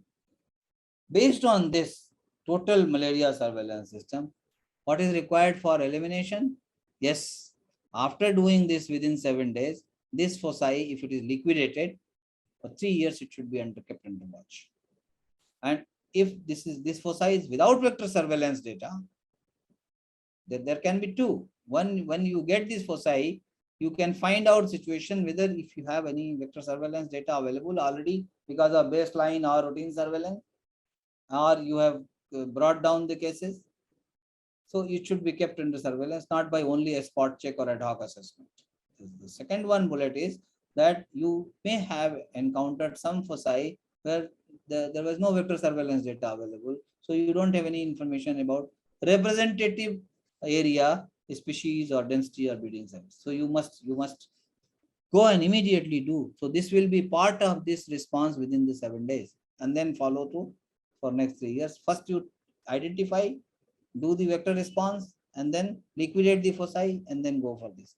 Based on this foci vector surveillance and regular surveillance, regular monitoring, if outbreak happens, what should we do? This is nothing to do very special only for malaria elimination. This is a general vector management plan. So outbreak is an emergency which require basically, what is that? Outbreak is defined different way. Outbreak is not defined very scientifically in any of the document, but epidemic is defined. Epidemic Act defines what is epidemic, because you see the curve like this, and then you see the curve like this. Dr. Pradeep, I'm sorry, here's a special request from Dr. Mukhtar asking Dr. Pradeep, is it possible to go previous slide for 1 second, just to note one point which he missed? My big apology, he says. The previous one. Yes. I have already told Leo will share everybody. No, I have noted down. Then at the end, I will discuss this because I don't want to interrupt your rhythm. Okay. So please go ahead. Thank you very much. Thank you, Dr. Leo, for this help. Thank you. Wonderful. So I was just going to the outbreak containment, and this is basically Dr. Mukhtar will be more happy because his experience is much more on giving this and guidelines. And when I was framing my IBM guidelines in my country, I have definitely taken the note from Dr. Mukhtar's guidelines also. So if you see the social mobilization, elimination breeding, elimination of the breeding sites, persons at different level, whether they are in government, they are in community, whosoever is contributing, they should contribute in a better manner to prevent the spread of the disease epidemic. Everybody should come together at the outbreak situation. Space spraying as usual now. I mean, it is given in different countries, and some of the countries, smaller countries, they are just following because they don't have. But yes, technically, we can debate on spraying, but it is the practice which is being done. So it is outbreak situation. It is very, very essential, and it helps a lot because technically the epidemiologically dangerous aged mosquitoes, when they are more in number, the probability of being bitten by epidemiologically dangerous mosquito is very high. So we try to knock down immediately, reduce the density of the epidemiologically dangerous. And this whole outbreak containment plan period should be minimum 10 days. Within 10 days, it must be contained. So to do this, what should be our plan? Our plan should be, we should start our indoor space spray immediately. We should have whatever insecticide we have, we should go for focal spraying. This space spray, we should continue for 7 to 10 consecutive days. Because IRS may be available, the logistics may be available in that particular area or may not be available little far off. It may take some time. So whatever is available, yesterday also I was talking, it should come immediately and when it starts. Then, irrespective, we should do, we should have some data on the susceptibility status. So even if it is susceptibility is fine, but even if it is resistant or partially resistant, and if nothing is available, we should use it so that it will have some epidemiological impact. Use of LLI in hospitals and larval source management has to be immediately intensified because we have seen these are the practical experiences.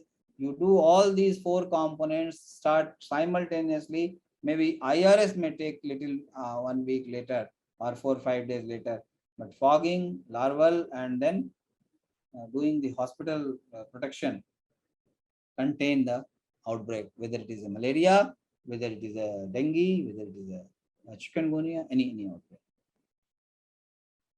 So the end portion of the talk is policy. Then we should have a plan. How to formulate the plan, that is on the last slide. And then what kind of resources are very, very important. There should be a policy. Policy does not mean only health policy. Definitely health is the initiating department. Health is the responsible department for that. So the policy portion should tell about what is the goal. It is achieved by 2030, so 27 and then 3 years, your period for sustenance, maintenance to show the evidence. What is the vision?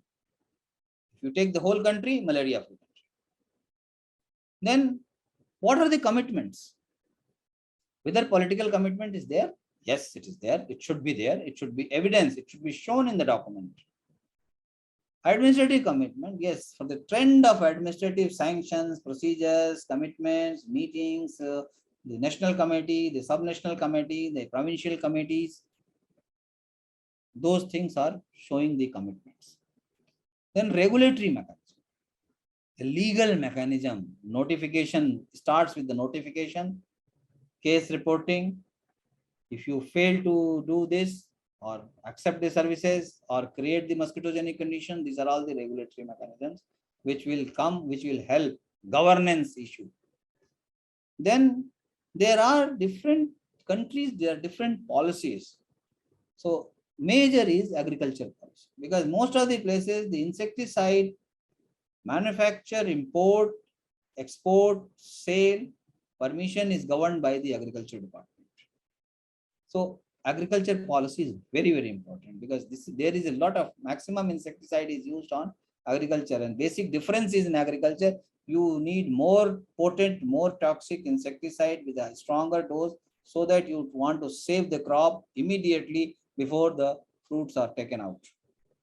Whereas in public health for mosquito-borne diseases or malaria, you require lesser dose but with a longer residual. Whereas in agriculture, you want short immediately. There should not be initial deposit, but there should not be any residual.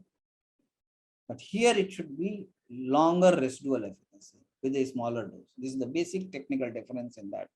So agriculture policy is very, very important. And that is why health department, one person must be there. If it is not there, the plan should emphasize on that. Environment policy is another very important thing, because all the pollutants, all the insecticides are basically pollutants. So what is their policy document says about injudicious use? What is the regulatory mechanism by Department of Environment? Tourism policy. When influx of tourists comes from different countries, we are talking, so far we have been talking within the country, but cross-border collaboration, when we talk on the malaria elimination, or when tourists are coming, what is the tourism policy? Whether the places where they are going, they are giving instructions, or every tourist individually, when they are landing, they are given some kind of advisory or instruction, how they should be protected. It is there, but it should be a part. Yes, when we do the plan, we make the background note, we do the situation analysis, all these will be a part of our plan document of National Strategic Plan or Vector Control Plan. Rural and our urban development policy. This is another very important factor, that construction site, urban area, township planning, permission to the residential area, permission in the commercial area, controlling authorities, what are the infrastructure available for mosquitogenic potentials to control and check. So these are all the rural and urban policy. International health regulation, IHR, is very, very important. Land crossing, seaport crossing, all those, there are provisions, but it should all be linked as a one policy document when you make a vector control plan or national strategy plan for next 5 years, 23 to 27. Based on these policy, the plan should have a background note. Plan should have situation analysis report on epidemiological and entomological, whatever data generated, evidence generated. I have been telling all these things. Period should be, usually it is a 5 years period. So from 17, 15, 16, when the commitment was given, then 17 to 22, there was one plan. And now 22 and 23 to 27, the another plan. So that by 2030, to achieve the align with the SDG goal, the malaria elimination goal must be accomplished. And let us see on annual basis monitoring. Then all the activities should be incorporated in the plan document. This is the framework with their objectives. This activity has got what objective, what inputs and what outputs we are expecting. Then to do this, what are the resources required for each activity? And then different stakeholders, different implementers, different partners, what are their roles? This is very clearly, it has to be defined with the accountability. Usually we have been doing without any accountability. They come in the meeting, they take the note, they will enjoy the meeting and then they will go back. But there should be accountability. Then monitoring the process on annual basis, that target must be fixed. So the whole goal target, it should be fragmented on yearly basis.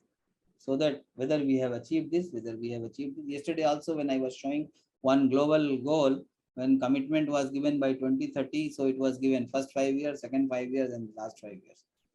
So by 2010, 2015, 2020, 10, 2025 and then 2030.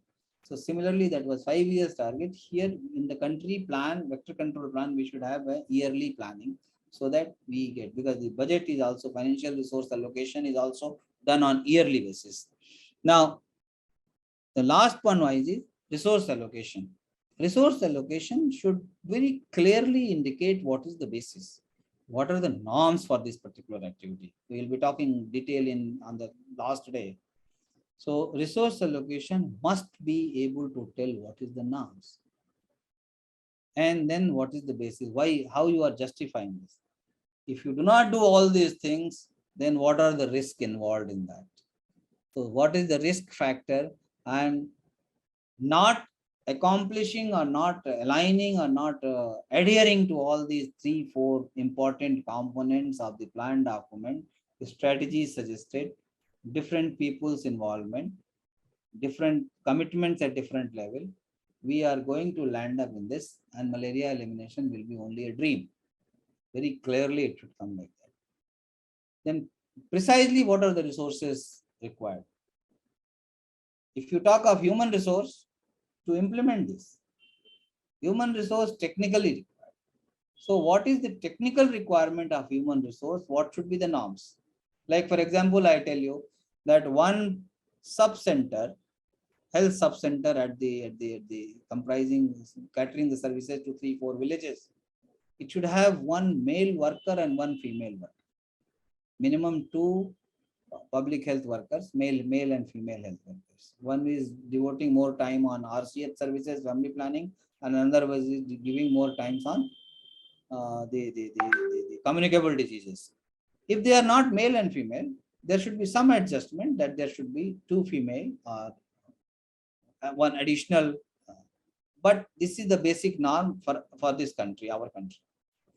This is one example. There are other places also. There are norms fit for every. HR sanction. Out of that technical requirement, how many are sanctioned? Because the districts are being divided, country's population is expanding, so the demarcation of the district administration is giving more and more smaller area. So the more number of districts. Initially in 77, I remember there were 385 or 400 districts. Now the number of districts has become 700 plus. So administratively, every district has got a district collector, one now. Every district should have every one district program officer, district tuberculosis, district malaria, district family welfare, where they are sanctioned. Existing. So now you have got 3 columns. What is technical requirement? What is sanction? What is existing? Now, when you analyze the gaps, this is the plan.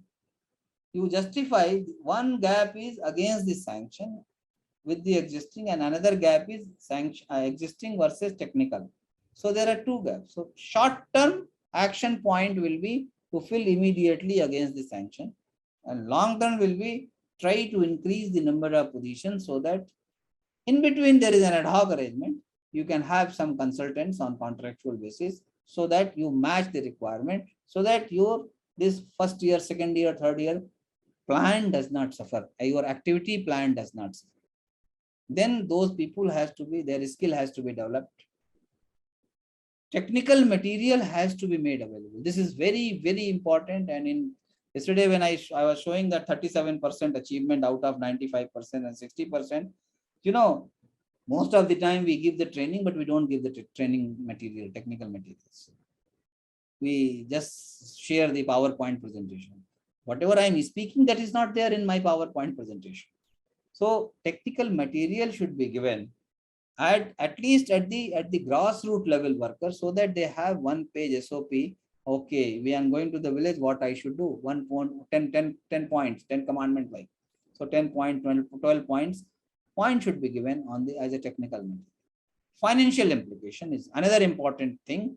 The financial implication is different activity. Different activity should have to be converted into a financial resource in implications. If I want to do the blood smear survey, I want to collect the mosquito in the morning time, how many people, what mobility, how they will go, what will be financial implication, where they will stay, how many torch, how many suction tube, when they will come back, what is the cage, whether these are available, larval survey. So all these things must be accounted minutely. Then only the plan is comfortable and perfect. Then it should be totaled, it should be yearly. There should be very clearly marked area that these are the non-negotiable, these are the negotiable. Negotiable means suppose you want to distribute LLIN. You have got suddenly some area where it has come. Yes, as per norms, you should give it to high burden area. But if you have got certain focused area, it should be negotiable. You can keep from buffer. But non-negotiable, the dose of the insecticide, the quality, the quantity, it should not be negotiable. Pooling of resources is one option where we can pool the resources in case of a scarcity. Maybe different countries, like we are all making everybody as a resource available for the whole Southeast Asia region or Indo-Pacific region or the global. APMEN is doing all these things. But for implementation purposes, also within the country, within the state, within the district, we can also pool the resources, give some kind of training and go on doing it. So this is basically a plan document preparation basis how we go. What are the points to be considered for situation analysis? Very important point. Again, highlighting vector-borne diseases. Which are the vector-borne diseases endemic? Now, it will narrow down whether malaria is there or not. Then where the cases are occurring? What is the risk of infection? Diseases or infection, co-endemicity. I always highlight co-endemicity because we are running an integrated program. Geographical area, either there is a separation or it is a contiguous area. Then which vector is responsible primarily? Then what is this biodynamics? Like yesterday when Dr. Mukhtar was saying, very important point that if mosquitoes are early biter and people are having habit of late sleeping, mosquito net will not work. So these are very important points to be made in the background situation analysis. Similarly, we go for difference in disease incidence, usually for block, subcenter and village level. But whether there is a difference in environmental and human factor. I remember one district in India which has got three ecogeographical area. And if you many people, they must have heard about Visakhapatnam. There is one plain area at the sea coast region, bilkul just plain zero level. You go a little up on the top, there is a tribal area where all the time malaria outbreak will happen. So this is known as Padaru area. This is the tribal belt. Then you go to another area. This is on the hilltop. This is a very nice tourism place. So you have got three different ecogeographical area, and the vectors are different for those areas. So you have to have this kind of stratification also.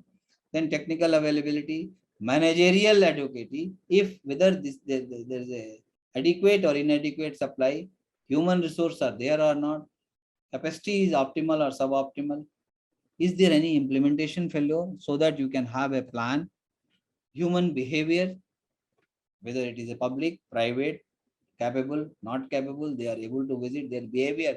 I don't want to go, simple. I want to work in the lab, and malaria cannot be eliminated by sitting in the lab. Nowadays, most of the trend is changed. We have worked 20 years in the field, then only we have come to the headquarters. So these are the human behavior working in the setup. Then another thing is that determinants of disease ecology. It's again population density, and then socio-economic condition. In which condition we are doing. This is another important factors when we make the determinants, social determinants, that what is the population density in that particular area.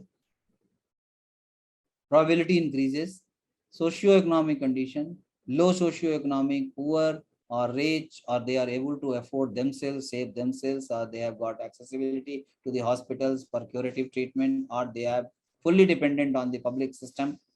Then environment, whether this has got elevation, it has got land use, water bodies, or potential animal reservoir for infection. It may be zoonotic, but it may favor malaria like zoophilic or anthropophilism. If zoophilic mosquitoes are there and more population is there, more cattle population is there. So these are the factors which must take the account. These are the determinants which we take. Then distribution. Additional surveys are always important to take if the time permits, and if the resources permits, you must take this additional surveys. Sometimes what happens in the plan making, we should have a provision for this also, that we do nice mapping on epidemiological API based or case based, but sometimes it does not give proper indication. So what we have to do, though maps are very good indicators, stratification, but sometimes beyond map we have to go. We have to overload, and I am happy that GIS training class is also going on simultaneously by APMEN. So you have to upload the layer by layer of the other climatic factors and other meteorological data, so that you make a risk mapping, and risk mapping will help that yes, this area is may create some problem. So we should have some provision in our plan document also. Now last two slides. If you see on the weightage to be given for the planning purposes. What are the planning for malaria is the last one. If you see the malaria and the last one, you see here, all the environmental factors are given proper weightage, plus, whether mechanical, biological, chemical control measures, all these things are given in this. Something are not given in visceral leishmaniasis, something is not given in Japanese encephalitis, something is not given in dengue, but most of the things are given in malaria as a plus. So these are all very, very important, which all we have been talking about this. If you see the next slide, sorry, if you see the next slide, again, if you see the effectiveness of these measures, that was the area wise. If you see the effectiveness of these measures, if you see the environmental source reduction is effective everywhere. It's very, very effective on a long-term basis. It is safe. It's community participation. There is sometimes the red mark I have given because sometimes, you know, what happens, some logistic and policy support initially it is required. Otherwise, in the WHO reference, it is just blank. Habitat manipulation. These are all very, very effective. Irrigation management is very effective, but it requires cost. It requires lot of people to be involved in that, but they are very safe. No risk to the environment. House improvement, mechanical, yes, it is also safe, effective, but sometimes policy is required that everybody should do it.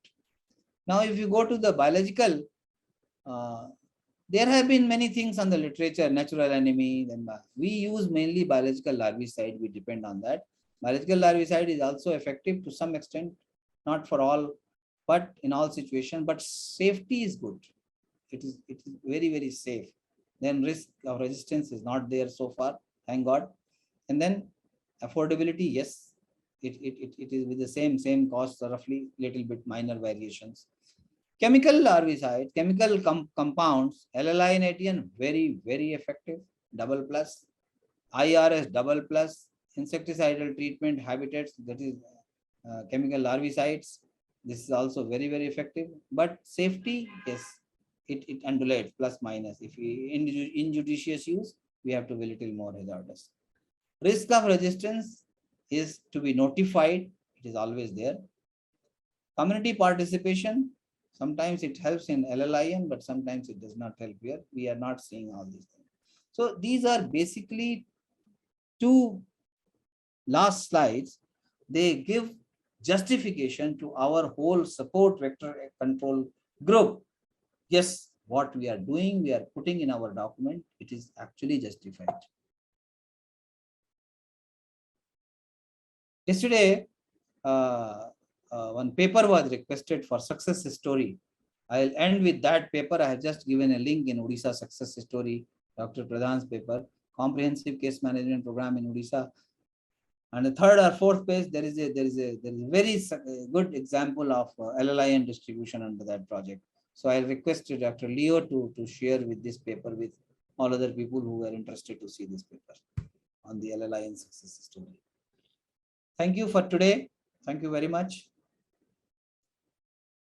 Wonderful. Thank you, Pradeep.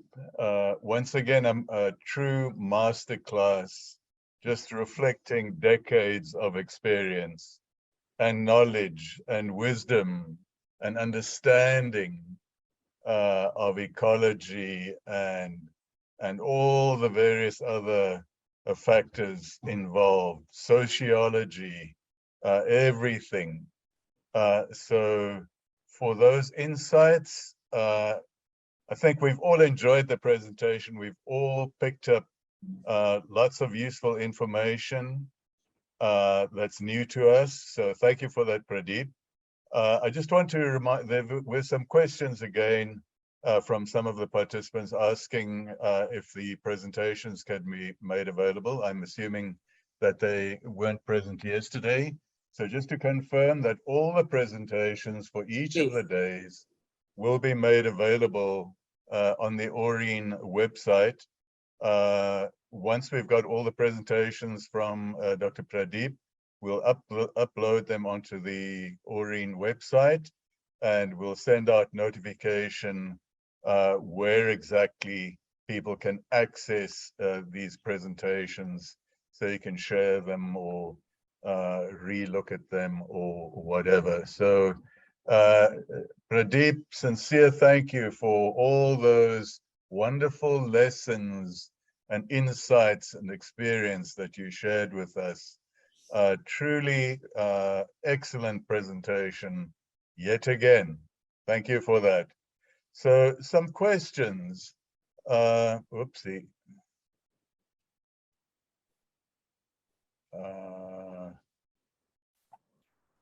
Some questions have been posed. Why am I? If I can help you, I can read the question for you. Please. All right, please, Wulan. So I see question from Dr. Kaushik Sanyal. So I have a query for IRS malaria. Should we spray in the cattle shed or not? If no, then why? I think that's an interesting question. Okay, let me answer this. 1995, we took this decision, and Kaushik, I've got a lot of hope with Kaushik, because Kaushik is a very, very young guy and very smart and very enthusiastic. We took a decision for not to do spraying in cattle shed. Two reasons, basically. In 95, there was a large scale outbreaks in different parts of the country. 94, in fact, it was reviewed, the whole program. And 95, there was a booklet came, Malaria Action Program, MAP 95. They're very, very famous. And then we took a decision that why cattle shed, one, for the resource availability, you should prioritize, avoid the mosquito biting, human mosquito contact should be avoided on the first priority. This is very categorically written statement, which I am trying to read it, that to avoid human and mosquito contact, you spray completely on the human dwellings. If there is a mixed dwelling, you should include that in the spray. Do all the five structures, five surfaces of the houses. Don't spray cattle sheds, so that mosquito from the technical reason is mosquito will be diverted to the cattle sheds. On the contrary, in visceral leishmaniasis control program, all these structures of including cattle sheds were allowed to be sprayed. So malaria, we achieved a good success, because primarily many of the mosquitoes except minimus, it was zoophilic. Some were partially zoophilic in Indian scenario. So we have been doing all these structures right from 1950s. So we took a decision that the resource management high priority area, which we are talking now for malaria elimination, we did in 1995 also. There were 10 criteria fixed. So we took a decision that we should avoid spraying in cattle shed under malaria program only. So these were the two basic reasons for that. Dr. Pradeep, your voice trailed off that very last sentence. Can you just repeat your very last sentence, the second reason? Now am I audible? Yes, you are. Thank you. Basically, there were two important reasons which we took in 1995. One, to avoid the human mosquito contact, and to prioritize the area within the resource availability, because that was the era when synthetic pyrethroid was being introduced under trial. And that time the cost of the DDT, malathion, was 3 times costly than DDT. Synthetic pyrethroid was another 3 times costlier than malathion. So there is one red book of, I'll request Dr. Kaushik also to read that book. Dr. R.S. Sharma's book, it is here. It's a, Yes, sir. Dr. R.S. Sharma, one Dr. R.S. Sharma used to be our director. Not this Dr. R.S. Sharma, the entomologist. So this is a very big book. That's more than an evening's reading. So that's good bedtime reading. Local people, they can read that book. They can have the access to this book. So very categorically written, the justification that one, to avoid human mosquito contact, primarily for all the zoophilic areas, and spray completely all human dwellings and mixed dwellings, but avoid cattle sheds, to prioritize the area, to restrict and within the limited resource available.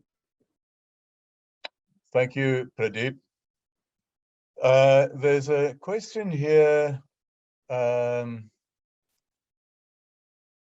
Where transmission is outdoors for the, and this is a perennial question, and it's the million-dollar question. Where transmission is outdoor for the community often gets infective bite in forest situations. What vector control measures can be recommended, or how to protect the community from outdoor biting? And the specific example mentioned here is forested areas. So that's a very difficult, but you know, I'm going to ask you, and then maybe Dr. Desoli, maybe you want to come in if you're willing to. Yes, this is just make some comments. Pradeep, do you want to say something? This is definitely a million-dollar question. You are very rightly, and different forums we have been discussing, especially in Africa also, and in India also, forest and forest-fringe area, which is within the grip of Balavacensis or Biomai complex and Minimus.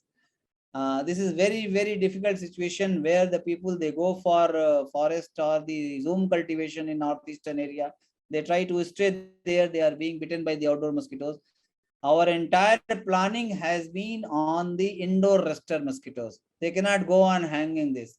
Some trials have been done on the collars, insecticide impregnated collars and other things, which we heard in other lecture series also.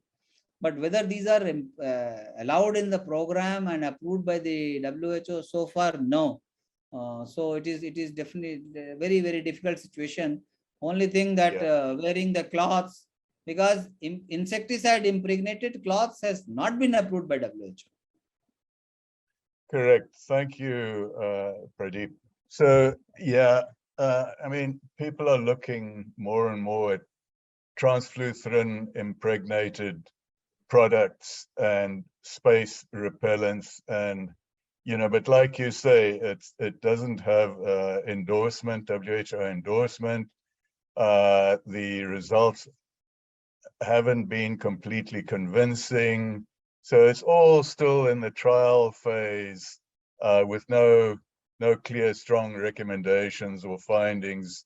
Dr. Desoli, do you want to maybe comment? Yes, I also appreciate if somebody can clarify a little more.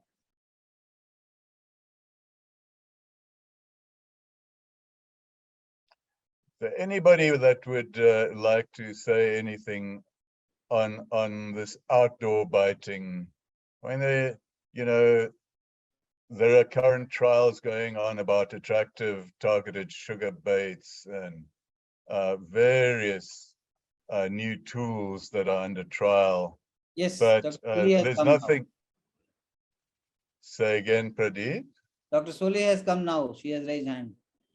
Okay. Dr. Desoli, are you willing to share with us some of your opinion, maybe?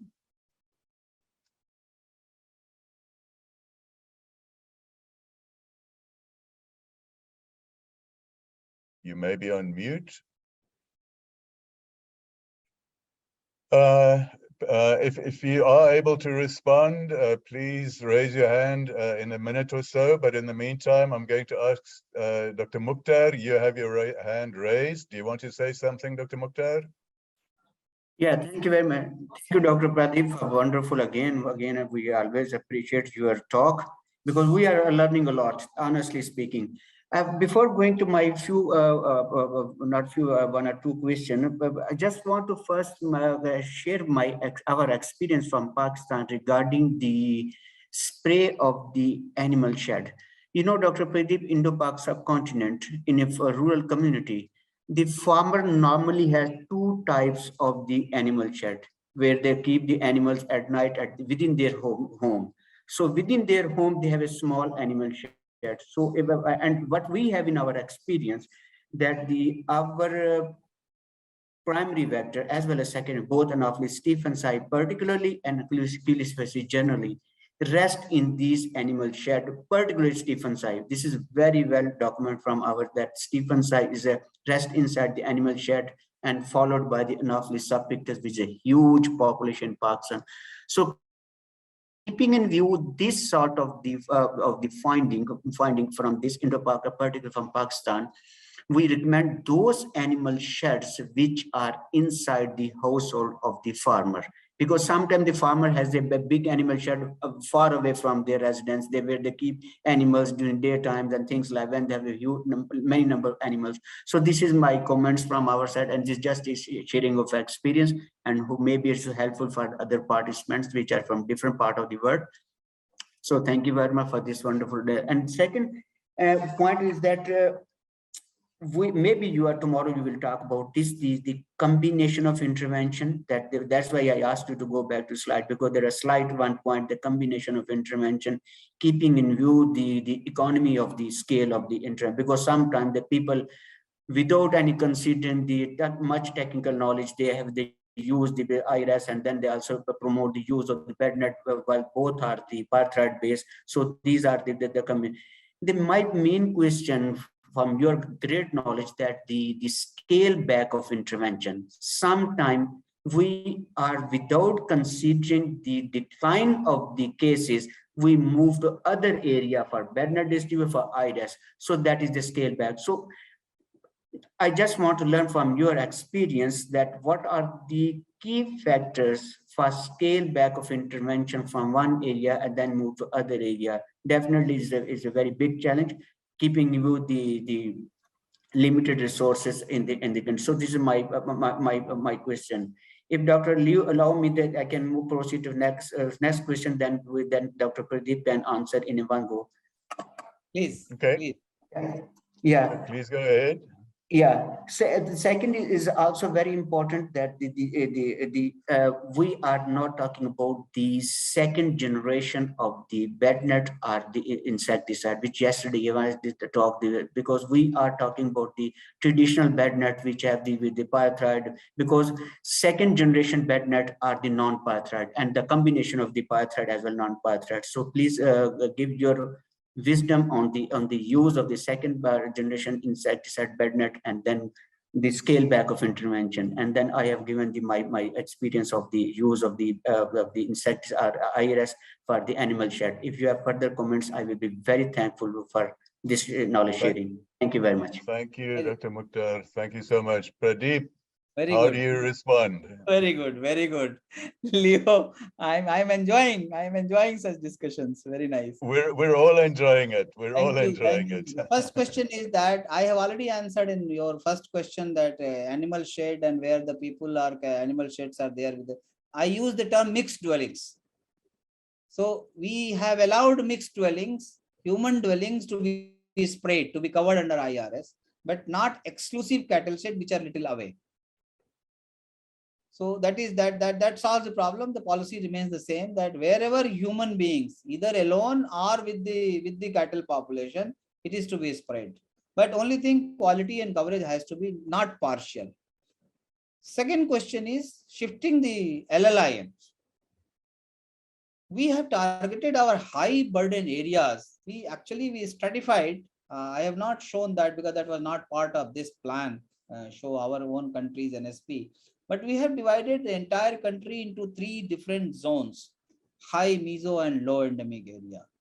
Red color, green color, and yellow color. Now, all those states, they have high burden area. Every high burden state was covered with the LLIN planned, and it is still in the process. So we have not moved. Yes, you are right. Sometimes you know what happens when the bed net number is received less, because most of the time bed nets were supported by the external donor agency, either World Bank or Global Fund. They have their own terms or references. So they will supply that quantity, and their monitoring is very, very strict, 1 by 1, because they are the donors. So when there is some problem, when there was a domestic supply, sometimes local leaders and local pressure, you have to divert something which is actually technically may not require that period. But now when you are talking of in universal coverage, whether you have given under pressure or you have not given under pressure, now that is to be covered actually in that contiguous zone. So it covers, it helps in a universal coverage. Only thing what we are trying to add now, that to sustain the gains in malaria, because tremendous success we have achieved now. And you will see this paper of Odisha also and Northeast, the whole country where we are having 2.3, 3.3 million cases. Now it is less than 1 million cases.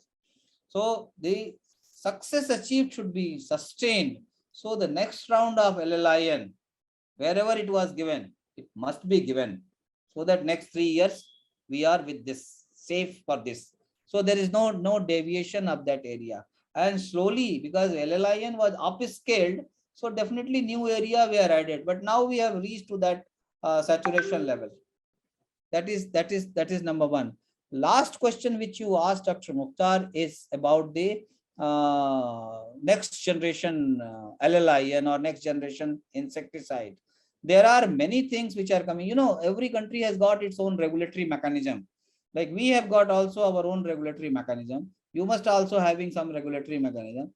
Anything which is approved, irrespective of some smaller country who are completely dependent on WHO policy, we take into account, we take the cognizance of UPA's first phase, second phase, and third phase. But what we do, first phase trial, if it is done, we exclude first phase to be done. But if any manufacturer or a company comes with the recommended product, we do trial feasibility studies in our eco-geographical condition at 3 places. Then they have to get it registered. Registration is also a different pattern, whether it is indigenous manufacture or sale, or it is only indigenous manufacture and export, or it is export and indigenous use. So different kind, and that is the agriculture policy. That's why I included agriculture policy in that. Once the entire formalities, institutional mechanism is fulfilled, then the product is referred for technical evaluation under the program. And if it suits, then only the program takes into account. So it matter takes around 3 to 4 years. It is not that something has come up suddenly. Something is happening in genetic manipulation, Wolbachia also, because it has got a lot of pros and cons. So we don't blindly believe everyone. Thank you. Okay, thank you so much. Dr. Joshi, please proceed if you're still with us. Yes, sir. Sir, my small submission, hello, to Dr. P.K. Srivastava, Dr. Mukhtar, sir, and the audience also. As an entomologist and Indian entomologist has studied that why we are not doing indoor residual spray in cattle shed. The first reason we found also, and it has been given in the guideline of Malaria Action Program, MAP book, that if we spray the cattle shed, the zoophilic mosquito, they become anthropophilic. People in India, generally they are in rural and with the cattle population they have, and they have also agricultural system. So they first love their animal, then their children also. So they say spray the first cattle shed. If they will not spray their human dwelling also, and if we spray the cattle shed, the zoophilic mosquito are get the chances to become anthropophilic also. This has been also documented also. Second submission regarding my question, particularly for the WHO has supplementary larval source management, only 2 has been given in area where LLI and IRS is there. One is the BTI, that is bacterial larvicide, and second is the larvivorous fish also there. It has been given. It is already documented in WHO book also. Only 2 larval assessment when LLI and IRS is there. Third question regarding Aedes control, and Dr. Leo is also known that for the tree hole, we have told Dr. P.K. Srivastava told regarding the filling. But what should be the filling? But we tried in area where high dengue cases are reported, we use plaster of Paris for filling such in area also. We can have a permanent solution for the Aedes breeding also. So these are 3 things, and all have been already explained. by Dr. Pradeep Srivastav, and some submission I have given here to fulfill that answer also. Thank you, Dr. Joshi. I struggled a little bit to hear you. Your voice wasn't very clear, so I'm going to ask if you speak again, maybe sit a bit closer to the microphone. It's fine. I'm hoping that other people aren't as hard of hearing as I am, but thank you for that comment. Pradeep, do you want to comment on Dr. Joshi's comments at all? No, he has basically supported what I have said, but I have got a written statement. I've got a written statement. I'll just read for clarification of all youngsters who are from India and Dr. Mukhtar who asked the questions. All human dwellings should be sprayed, but cattle sheds should not be sprayed with a view to conserve insecticides.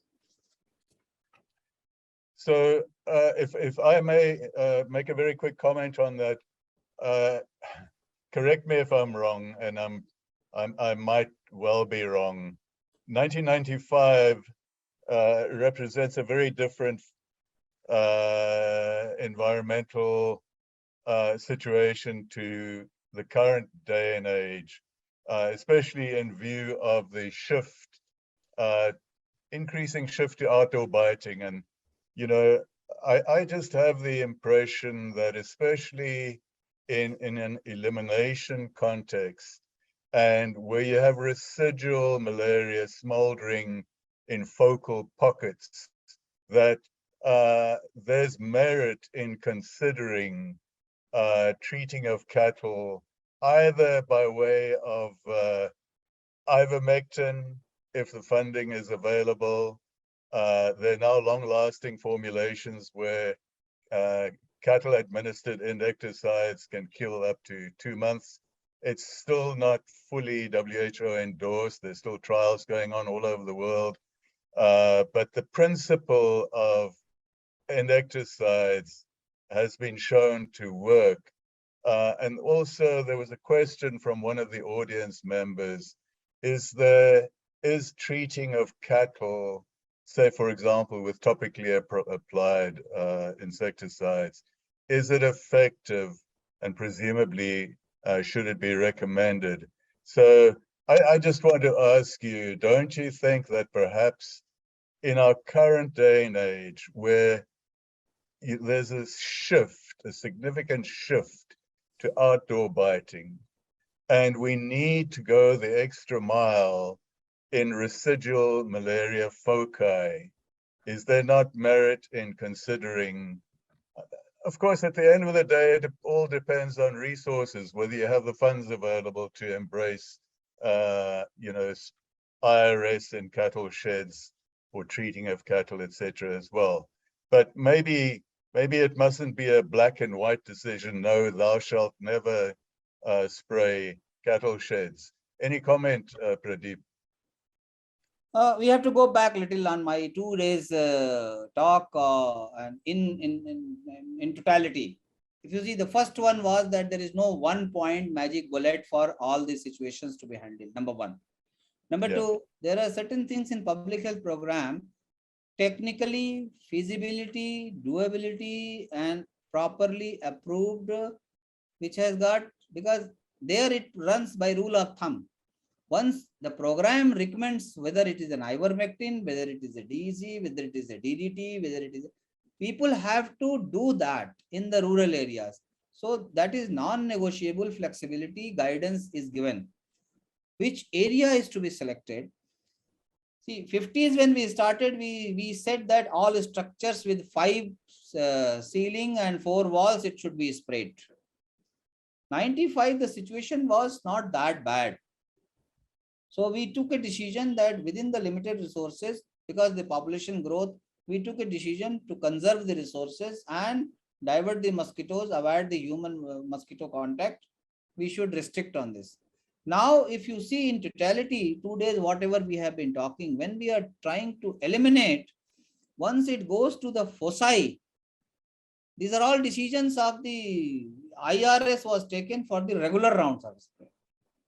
Now, when you are talking of foci-based investigation and low number of cases coming down, so when you have to go and contain the foci, liquidate the foci, whether larviciding, focal spraying, or the environmental management, or the fogging. I mean, as on date, India fogging is there. So malaria, it is not recommended, but it helps in dengue. So when you are doing all these 3 or 4 considerations, there is no question of leaving. When you are seeing the foci-based investigation, suppose you get one case and he is residing near that cattle shed. So definitely that document has to be modified, and maybe most likely next NSP for this 23, 27 or 27, 30, it will come. So the policy changes according to the situation. But the basic general thinking is that once we are talking of foci clarification, foci cleared, so everything will be covered under all kind of integrated vector management capsule. Thank you, Pradeep. Dr. Mukhtar, I see your hand is still raised. Is that a legacy hand, or do you have a new question? Just take a new question. Dr. Pradeep, once again, I just want to make clarity from you, because maybe it's just mistyping, or you have a slip of tongue sometime, because when we are you mentioned when you are talking about the core interventions of the WHO, you mentioned that the WHO recommend the LLI as a first core intervention, then IRS. Little bit. I have some. You can say that disagreement. So because the WHO just give the listed 2 core intervention. No, it's the local experts and local experts who select which should be the first intervention, which should be the second intervention, keeping in view the multiple factors, mosquito feeding behavior, resting behavior, and the resistance level, the things like that. So this is just my comments are, you can respond is that the LLIN or IRS, no intervention is categorized as a first or second. Is a total decision of the local, you, me, and some other national programs that who can take the decision whether should be the first and second, keeping in all these factors. Very nice, very nice. Sorry. You have underlined. Sorry. Actually, Dr. Liu, goes to Malaria Consortium and other further, because we have a lot of very strong relationship with my Indian colleagues like Dr. Sharma, Dr. Pradeep, but this is first time we are talking so in depth these both programs. That's why we are learning from India. We are sharing our experience. Otherwise, we have a very strong working relationship and friendship, and we meet in a meeting for a short time. But this first time we are, and Dr. Pradeep is explaining the wonderful and some feedback from Pakistan. So this is just my comment and compliments to Dr. Pradeep as well. Very intelligently you have highlighted this sentence of WHO manual. But I will highlight another document. Same WHO has come out with an IVM guidelines, an IVM framework, and IVM manual, where it says that it is a combination of the vector control interventions.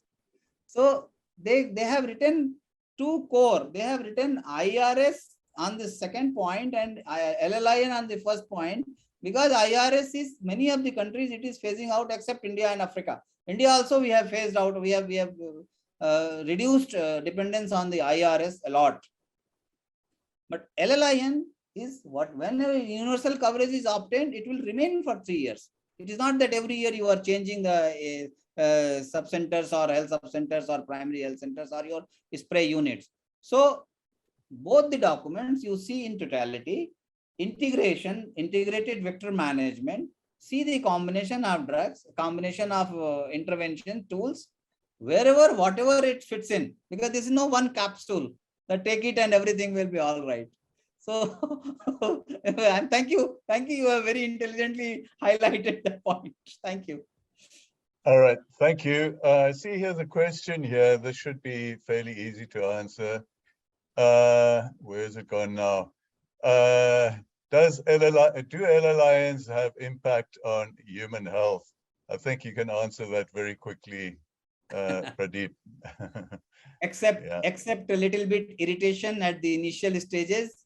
Absolutely not, because the dose which is taken, as I told you, it is taken for to kill the mosquitoes or repel the mosquitoes, which is very tiny, and the dose is microgram per kg body weight, microgram per gram body weight. It is not like our drug dose milligram per kg body weight. Thank you, Pradeep. I see here's a hand raised from Anju Vishwan. Please, Anju, unmute yourself and pose your question. Yeah, good afternoon, sir. Good afternoon. Sir, actually, I just need one clarification regarding the use of L alliance.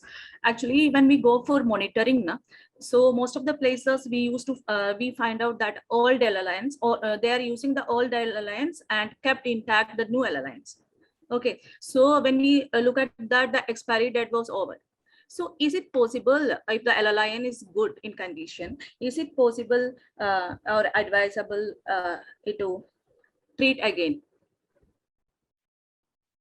It's a very good question. Treating is a different phenomena. Re-impregnation, for that you require insecticide, which is approved one is deltamethrin in our country for re-impregnation. That there is no doubt that you can always re-impregnate. But you know, the shelf life, what is given is after 20 washes, the insecticide, what is remaining in the LLIN, it is not effective against mosquito, but does not mean that entire insecticide will go away. That is why nowadays when disposal techniques is being discussed, it is not yet finalized that disposal of packets of LLIN and disposal of LLIN, used LLIN also after 3 years, because it contains little bit insecticide. So if you treat it that same in LLIN, but I have my own feeling that after 3 years, the LLIN will not be as clean as it was a new one. And this is only social behavioral aspect that people should use or they should not use. So if they are keeping the mosquito net properly after cleaning, some of the mosquito net they are using it, not all, they are changing it. But yes, there are some exception example. I have also seen in the field that some of the people they are keeping the new one. That is a human nature. But yes, technically, yes, you can impregnate this if the facilities are available. Okay. So, sir, one more doubt. So, Please go ahead, Andrew. so sometimes you are suggested that if you need, we can use for go for focal spray also. So in some areas, it was also noted like that. The first peak from June to September, then again the second peak it will start from October, November, then again it will continue up to February. So at that time we can get the protection the month of Jan and Feb. So is it possible to recommend the third round of IRS in that cases? It was already recommended in our old manual, that third peak, but those third peak which we are getting now with the low load of the cases, it's not that big as it used to be in 50s and 60s. So actually you don't require. That is why if you see the new guidelines, which I was just referring for answering that the Kaushik Sanyal's question and PT Joshi's question. If you read this book, it is very categorically written, the decision taken by the technical committee, that 5 months and over 5 months, perennial transmission and less than, you require only 1 round, maximum 2 rounds. Second round will come as a focal wherever the cases you are getting. So the height of peak is gone down actually. Yeah, height of peak is go down actually, that is correct. But in some compared with other pockets. So in that pocket, it is advisable, na, sir? If technically required, you can justify, make it a plan and get it approved and do it. Okay, thank you, sir. Okay, Dr. Mukhtar.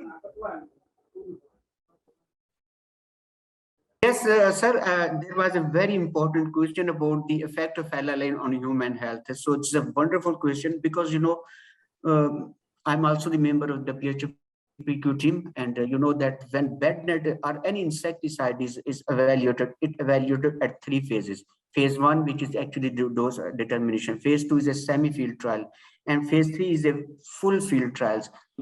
On second and third phase, there is a one component of the effect of the bed net or insecticide on human health. When there is a reported evidence data shows that these bed net are the insecticide have no impact on human health on the dose, actually the dose, then it is qualified for the pre-qualification. So it is very well tested. The bed net are insecticide which are recommended by WHO. They are very well tested. Robust system is there to test if there is any slight evidence of any impact of the dose of insecticide or the bed net, it is not recommended. So it go back to the manufacturer, then they readjust their dose so that it should not have this. So when the bed net is pre-qualified, then it means it has no impact on human, negative impact on human health, except there's some irritation which is normal with every human, and Dr. Pradeep already mentioned very well. So this is just my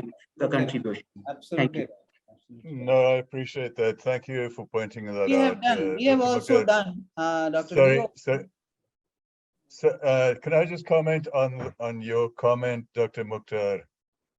Yes, okay. So the trials are focused on impact on human health. There are people that are, uncomfortable about when the nets are damaged or they reach the end of their useful life. When WHO, I think, recommends incineration or burial. I don't know what percentage of people actually do that, but a lot of those end of life bed nets end up in the environment.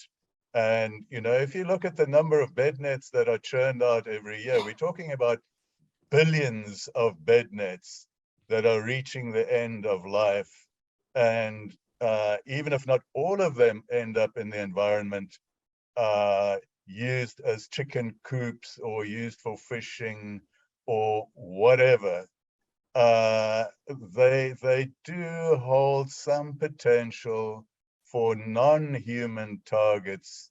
Do you have any comments around, do you have any strong feelings about disposal or recommendations or thoughts around what one should and what one could be doing with end-of-life bed nets, Dr. Mukhtar? I'm posing the question to you, Dr. Mukhtar. Okay.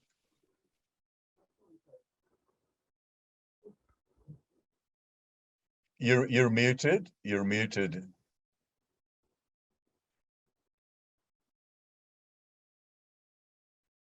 You are muted, Dr. Mukhtar.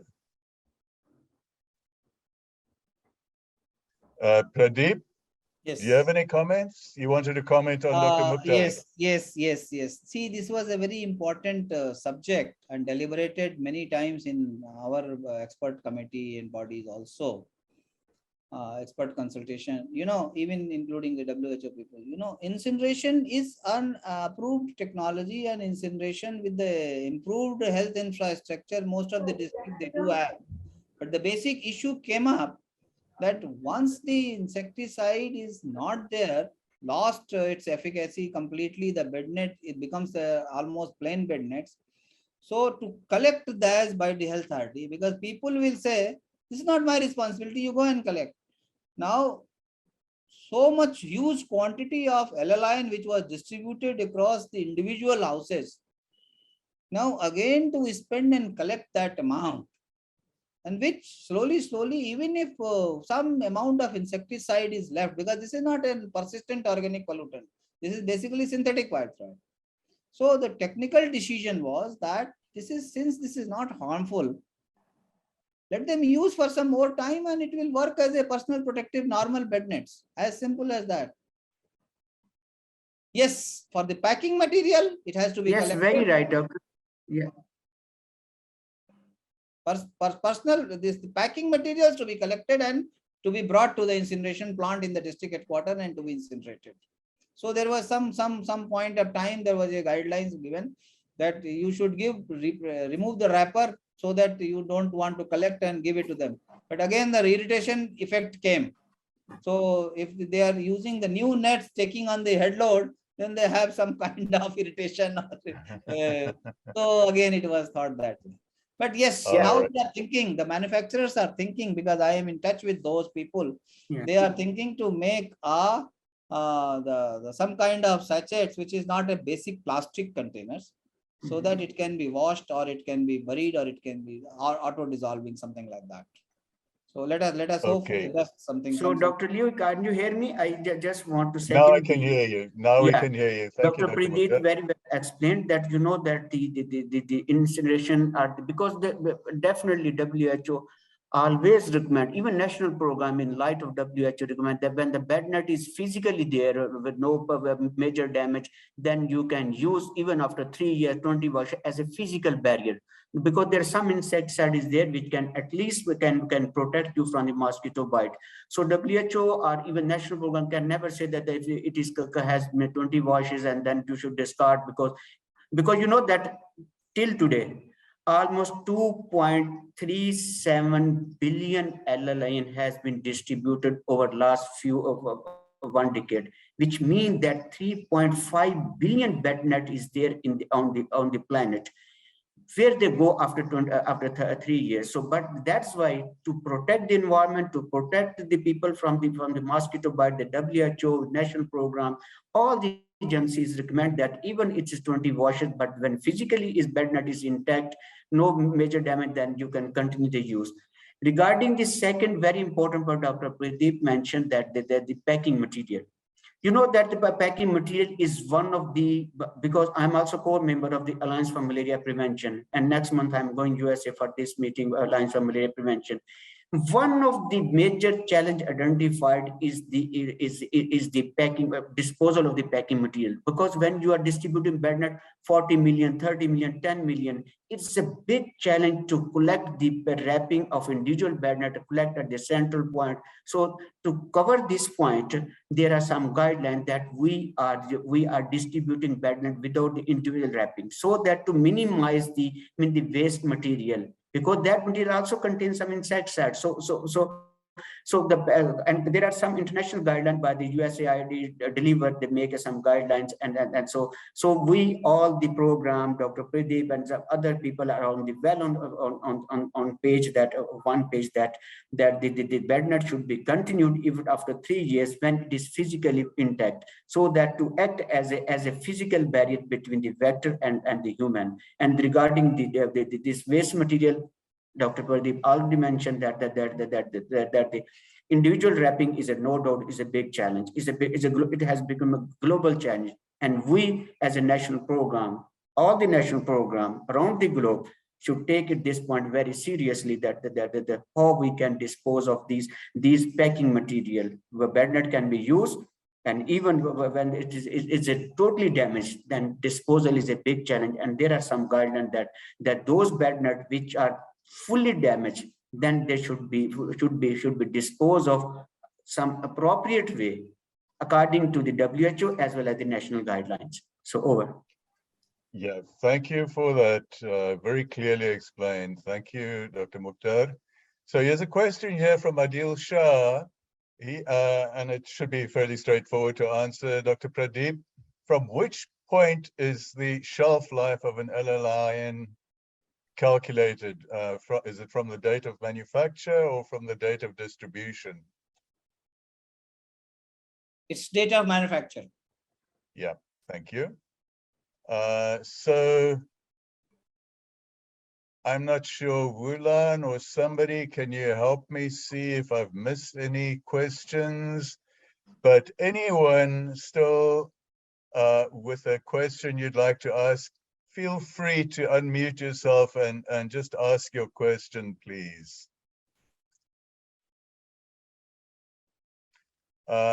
Amarpal Singh. Amarpal Singh, I'm sorry I got your name wrong, and I probably still have your name wrong. Please go ahead, Amarpal.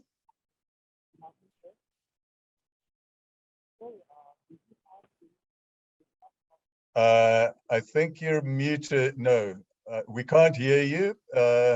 Either unmute or sit closer to the microphone, please. Hello. So now I am audible. Am I audible? Hello? Yes, but yeah, if you can still sit closer to the microphone, please. Yes, sir. Yeah, it's very close, sir. Okay. Sir, actually, I'm in very remote area, so maybe that's why network issue. Sir, do we have any roadmap for screening of insecticide resistance? If we have, then as we all are aware that very few entomologists are available, even in WHO. I'm attending a program that is run by London School of Hygiene, Global Challenges of Vector-borne Diseases. So previously there were 60 entomologists in WHO, but now 6 or 7. So this condition is prevalent, I think, most of the countries. So without that, without entomologists, how we can collect the data regarding insecticide resistance? If academician can be involved in this, so maybe it will be easy to monitor that. Amarpal, yeah, I couldn't hear. I got the question. I got the question. Yeah, but just to make the point, monitoring insecticide susceptibility is probably one of the most important jobs of an entomologist. So let's see what Dr. Pradeep has to say. See, this is a global challenge, and basically, if we talk of our country, India, we have made a plan with in collaboration with ICMR and some academic institutions we have identified. So there is a definitely roadmap is there, and not only now in 2016-17. That is why we could able to generate much data on this, and it was dependent on the supply of the kits, sustainability kit. Which has now been supplied and it is being sent to different states.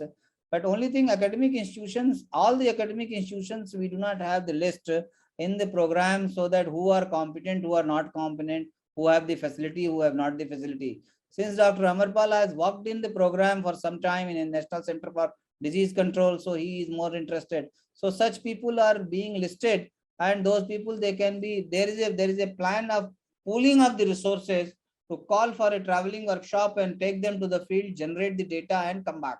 So that roadmap is being constructed, and WHO is trying to assist that. But Amarpal, I mean, you're absolutely right. As also hinted at by Pradeep, there's a global shortage, of medical entomologists, and there's a very serious shortfall in capacity, even within existing staff, which is openly acknowledged by national malaria control programs, that they would welcome capacity strengthening of the entomologists that they do have. Never mind that they don't have enough entomologists. The entomologists that they do have require some capacity strengthening as well. Yes. So there's a serious shortage of entomological capacity within vector-borne disease control agencies, and given the insecticide resistance situation, one has to somehow ensure that there is capacity in innovative ways, as Pradeep pointed out, entering into partnerships with academia or other institutions to ensure that at least annual insecticide resistance monitoring does take place. So anyone else with a question? Let me read a question from Rolex Javier. Rolex? Yes, so please. Rolex asked, using ivermectin to treat scabies, MDA, mass drug administrations, what is your say on this in relation in the relation for malaria? Would it be an advantage to malaria program? So I think that Dr. Pradeep or Dr. Leo can respond to the questions. I could not get the full question, but is it in the chat box? Yeah, Yes, it is in the chat box towards the end, Pradeep. So while you look for it, I mean, ivermectin is being trialed in several countries right now: Mozambique, Tanzania, Vietnam, several countries, Indonesia, as an endecticide, because it has been shown in semi-field conditions to be very effective as a total kill of any mosquito feeding on it at a particular dosage rate, of course, for 1 or 2 weeks, and then a diminishing mortality over time. And then it has secondary effects on egg production and adult survival and so on. And there are new formulations coming out that extend that mortality within mosquitoes feeding on the cattle to a couple of months, or in some cases even longer. So, but it costs money. It's highly acceptable because it not only kills mosquitoes, it kills the internal helminths, nematodes, cestodes, and so on in cattle. So it's absolutely welcomed by rural communities, owners of cattle, because it has the dual benefit. They're more interested in the ivermectin killing the internal worms, and we're more happy because it's helping with the malaria control situation. But it costs money, and so that cost is an issue in making it a practical routine tool. And that is why I mentioned earlier on that in certain specific situations, such as residual malaria focal areas, that one, as Pradeep also pointed out, there you have to go for an integrated package of interventions that will suit the particular circumstances. Pradeep, do you want to comment further? I just want to say one very important thing, that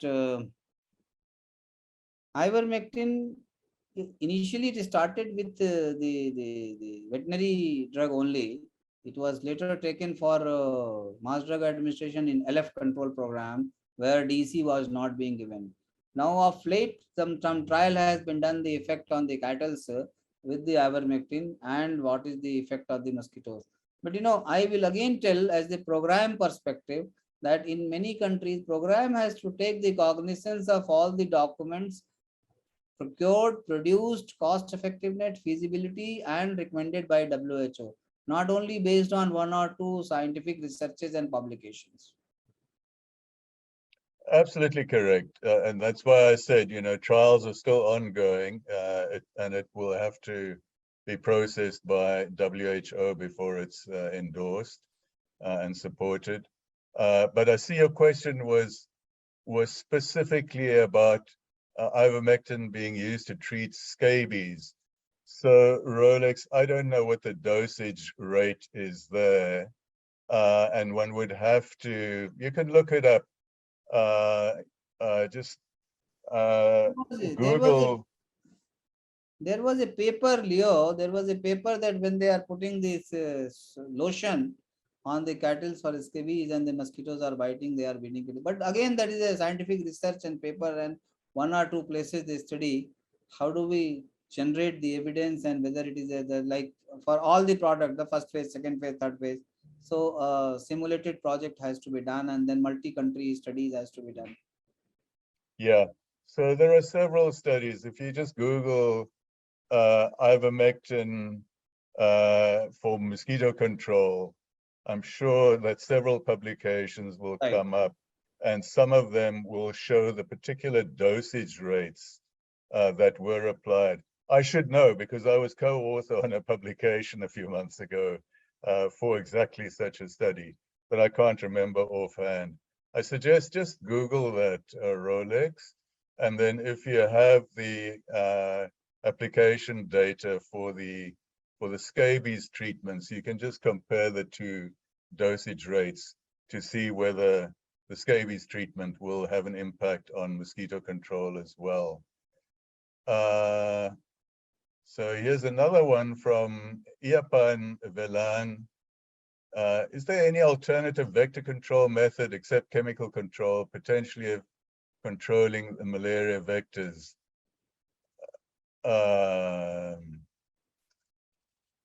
There are actually many. I don't know whether you want to go into this, Pradeep. Maybe just a general response. I think one person has very nicely answered also that yes, there are alternative approaches. Exactly. That environmental control, social mobilization, personal protection, etc., etc. Yeah. Wulan, do you see any other questions that I've missed, or is there anyone that would like to unmute themselves and pose a question? No, I just want to remind you that it is 4 p.m. already. It's not Yes, Oh my God. yeah, no, thank you, Wulan. I was going to get to that point now. So we've been going for 3 hours. Pradeep, that is a strong vote of, a strong show of how strong the interest is in your presentation, how interesting and relevant and important the topic is. So I think yet again, we had an audience that was thoroughly engrossed in the topic, that thoroughly enjoyed the discussions and your presentation. And I'm absolutely convinced that all of us are looking forward to the next one tomorrow afternoon. So to everyone, thank you sincerely for your attention, your participation. And we thank Pradeep for your excellent presentation, Pradeep. And next one tomorrow. See you tomorrow again. Okay. Thank you, everyone. All Thank the you best. so much. Bye bye. So nice. Thank you. Bye-bye, everyone.